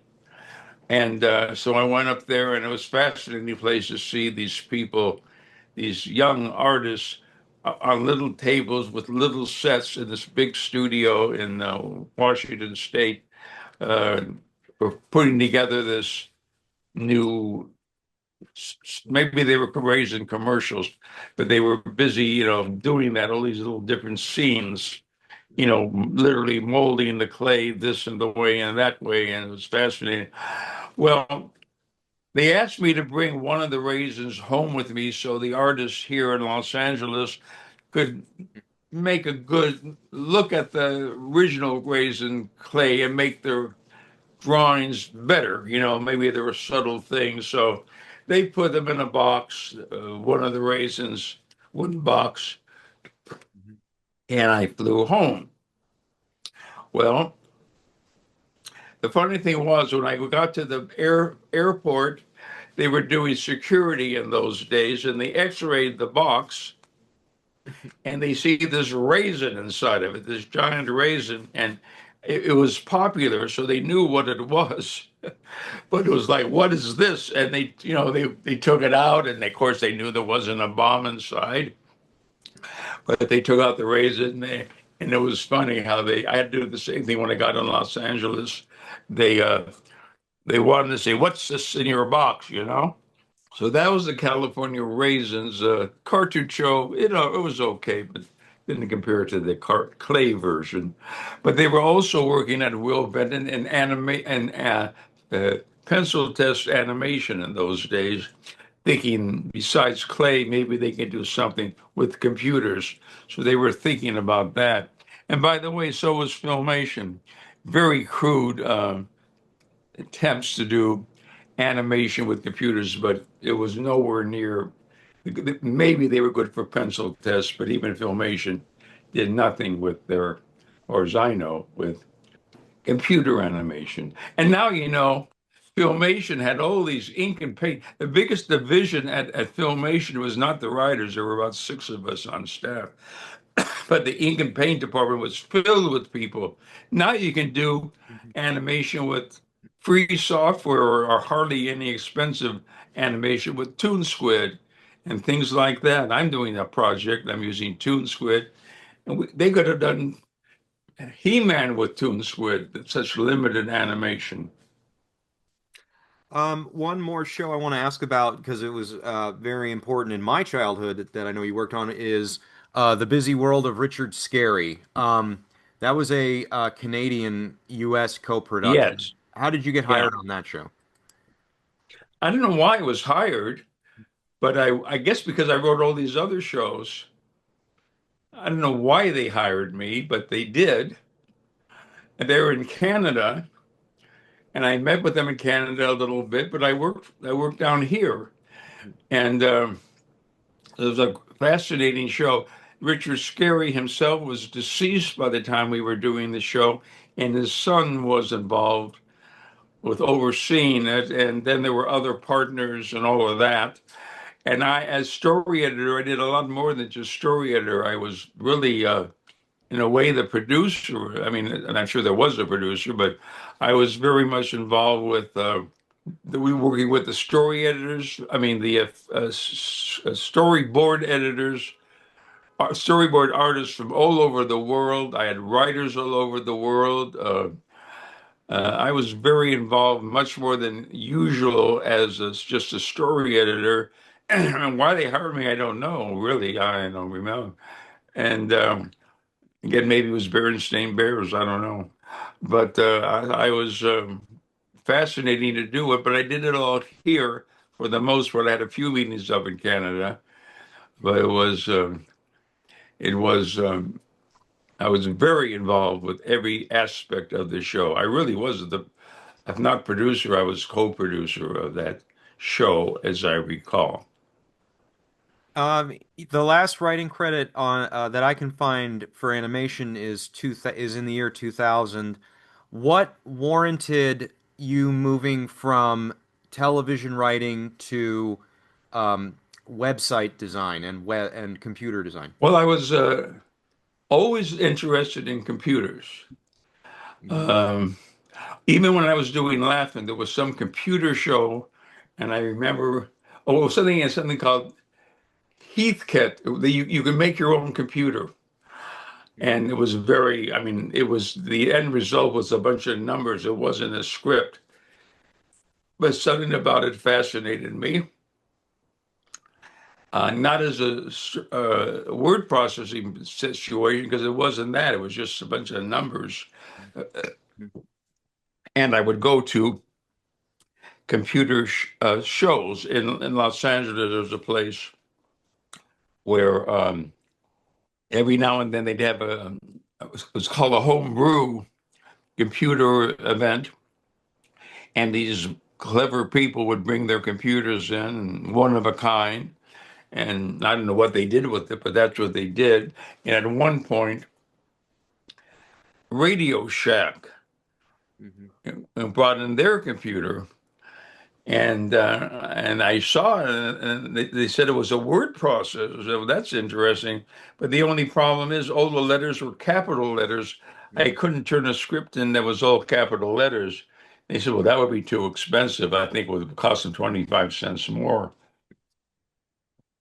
Needless to say, Radio Shack, of course, we use Radio Shack at Filmation.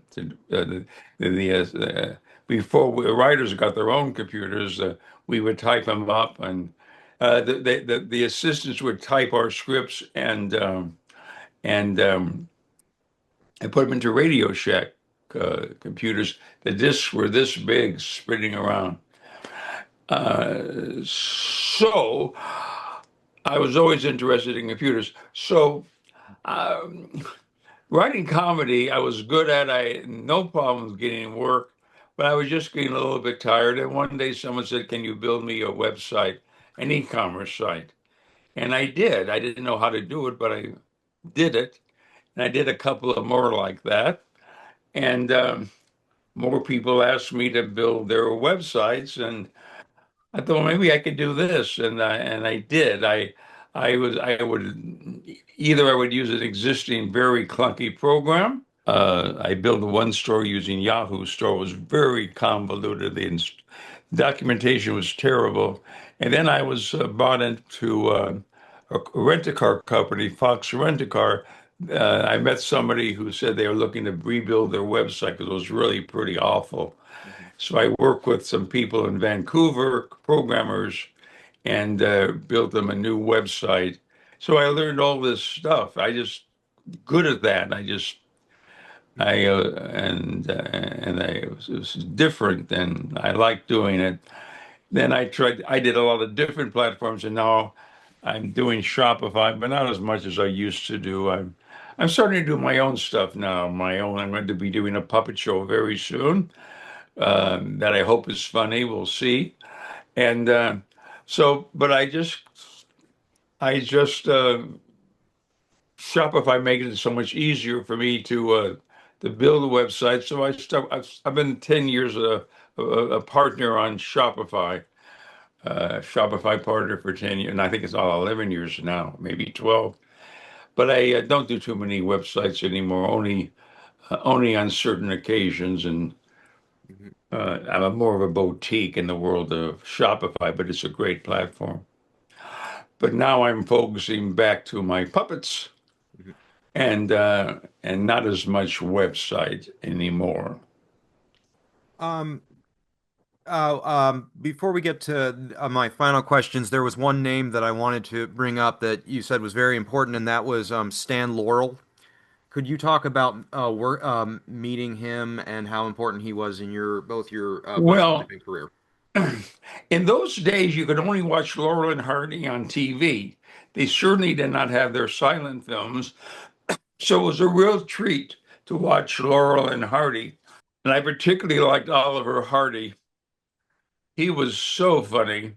And when he would fall down the stairs, that's when I would laugh, rolling on the floor, laughing at him. Oliver Hardy was really the star of Laurel and Hardy. I think Stan would agree.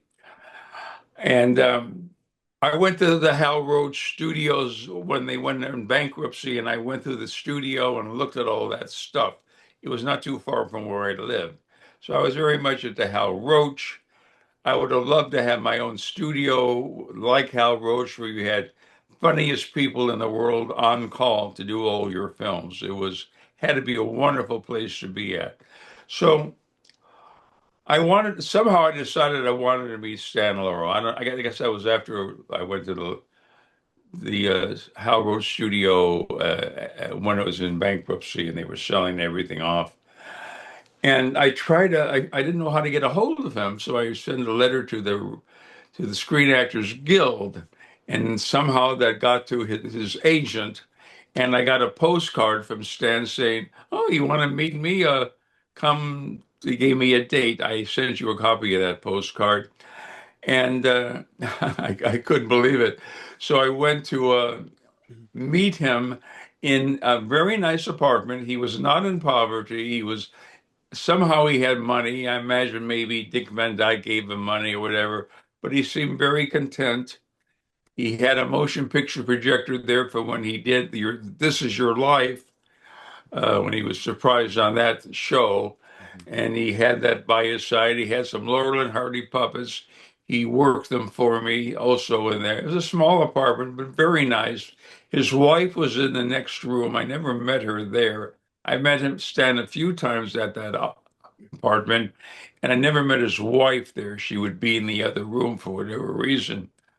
And I wanted to get a picture with him one time, but he said he someone took a picture of him and his eye got all red, and he needed to be careful about his eye. So I didn't get a picture with him. But so I met Stan, and I remember, I asked the stupidest questions. I said, Oliver Hardy, of course, was dead at that time. He had a little typewriter on a desk overlooking Pacific Ocean. He was in Santa Monica in an apartment building there. Uh, and I said, well, he was still writing a Laurel and Hardy script. I said, well, what are you going to do next? And he said, well, what can I do? He was just writing Oliver Hardy. He read some of the stuff to me.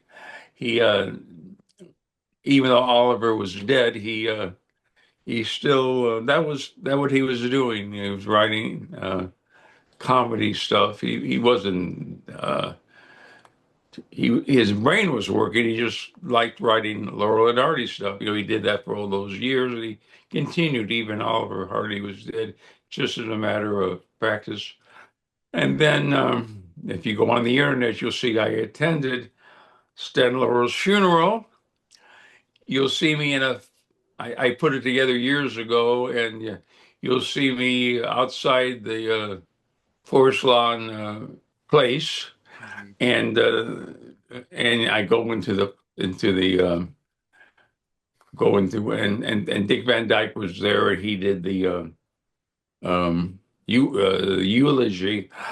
Also, Buster Keaton was there. Now, again, this was in the days before you could go on the internet and see Buster Keaton. I certainly knew who he was, but I didn't know what to do. Looking back, I really wish I would have stopped Buster and said, "It's such a pleasure to meet you," because even though I didn't see too much of his work, because those early TV just didn't show all that.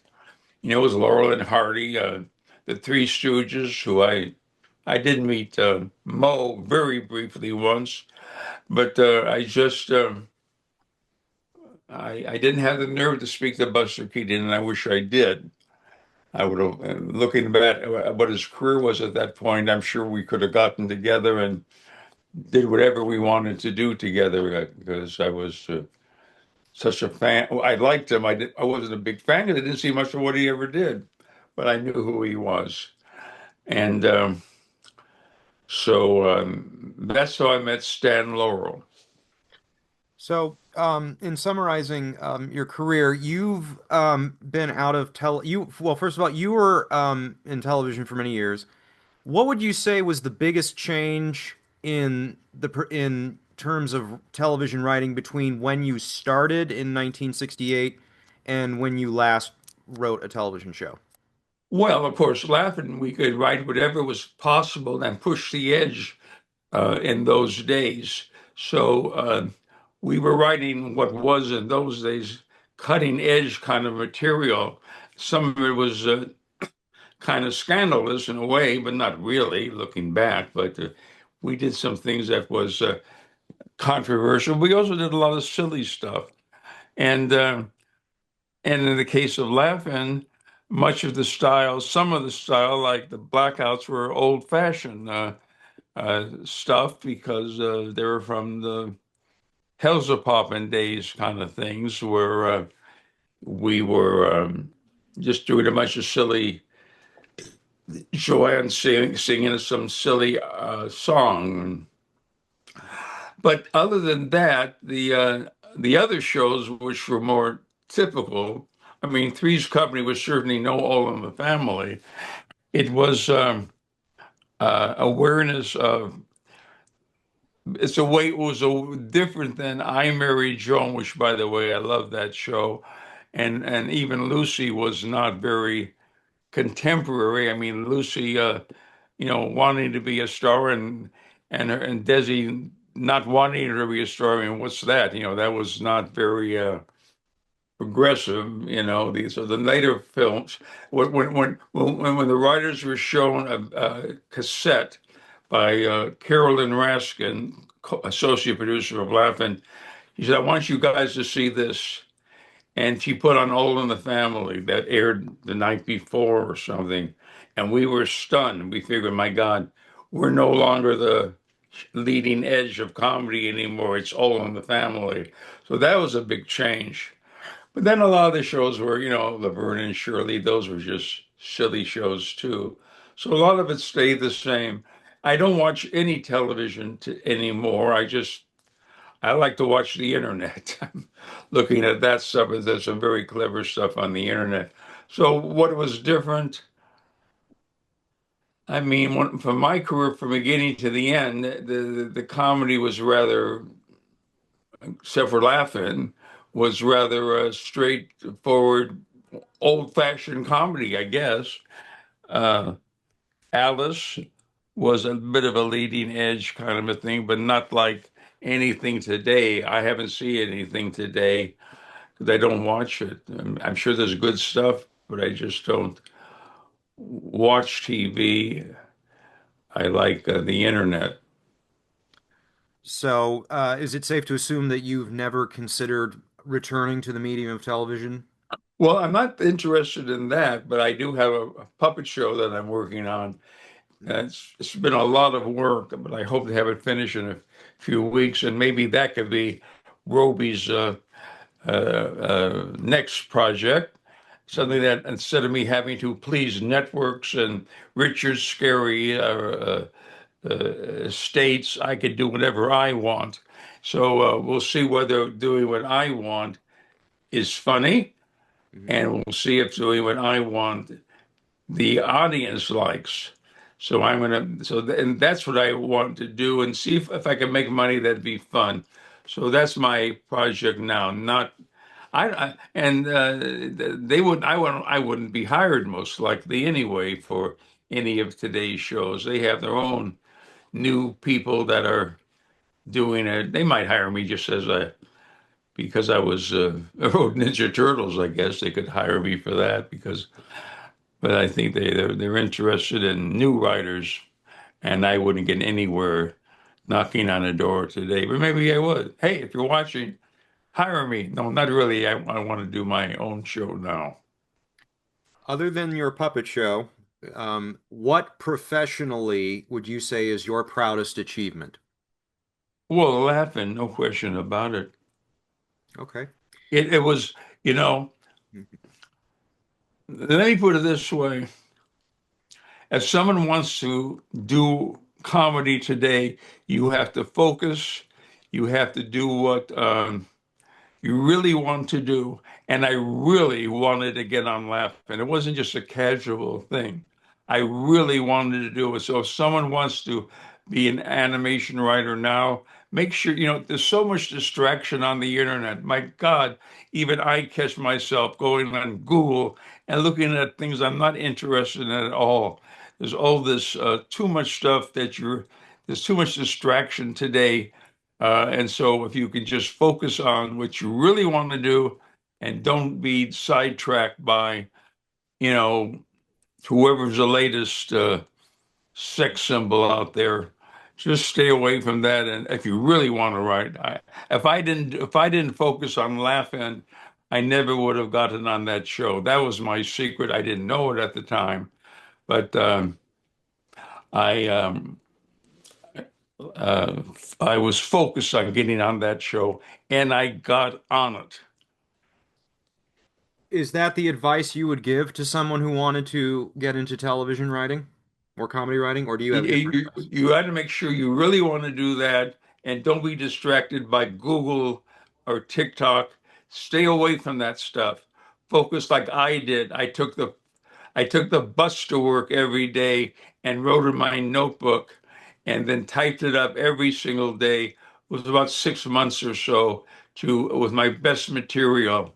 I was never so focused. After that, because I had Laugh-In, I had relatively no problem getting jobs. But that first job on Laugh-In, I was really, really focused. And so as I do my puppet show, I have to have that same focus and stay away from Google, all that Google stuff that talks about stuff I don't know why I even look at it sometimes. So focus, focus, focus, focus, and do what you really want to do.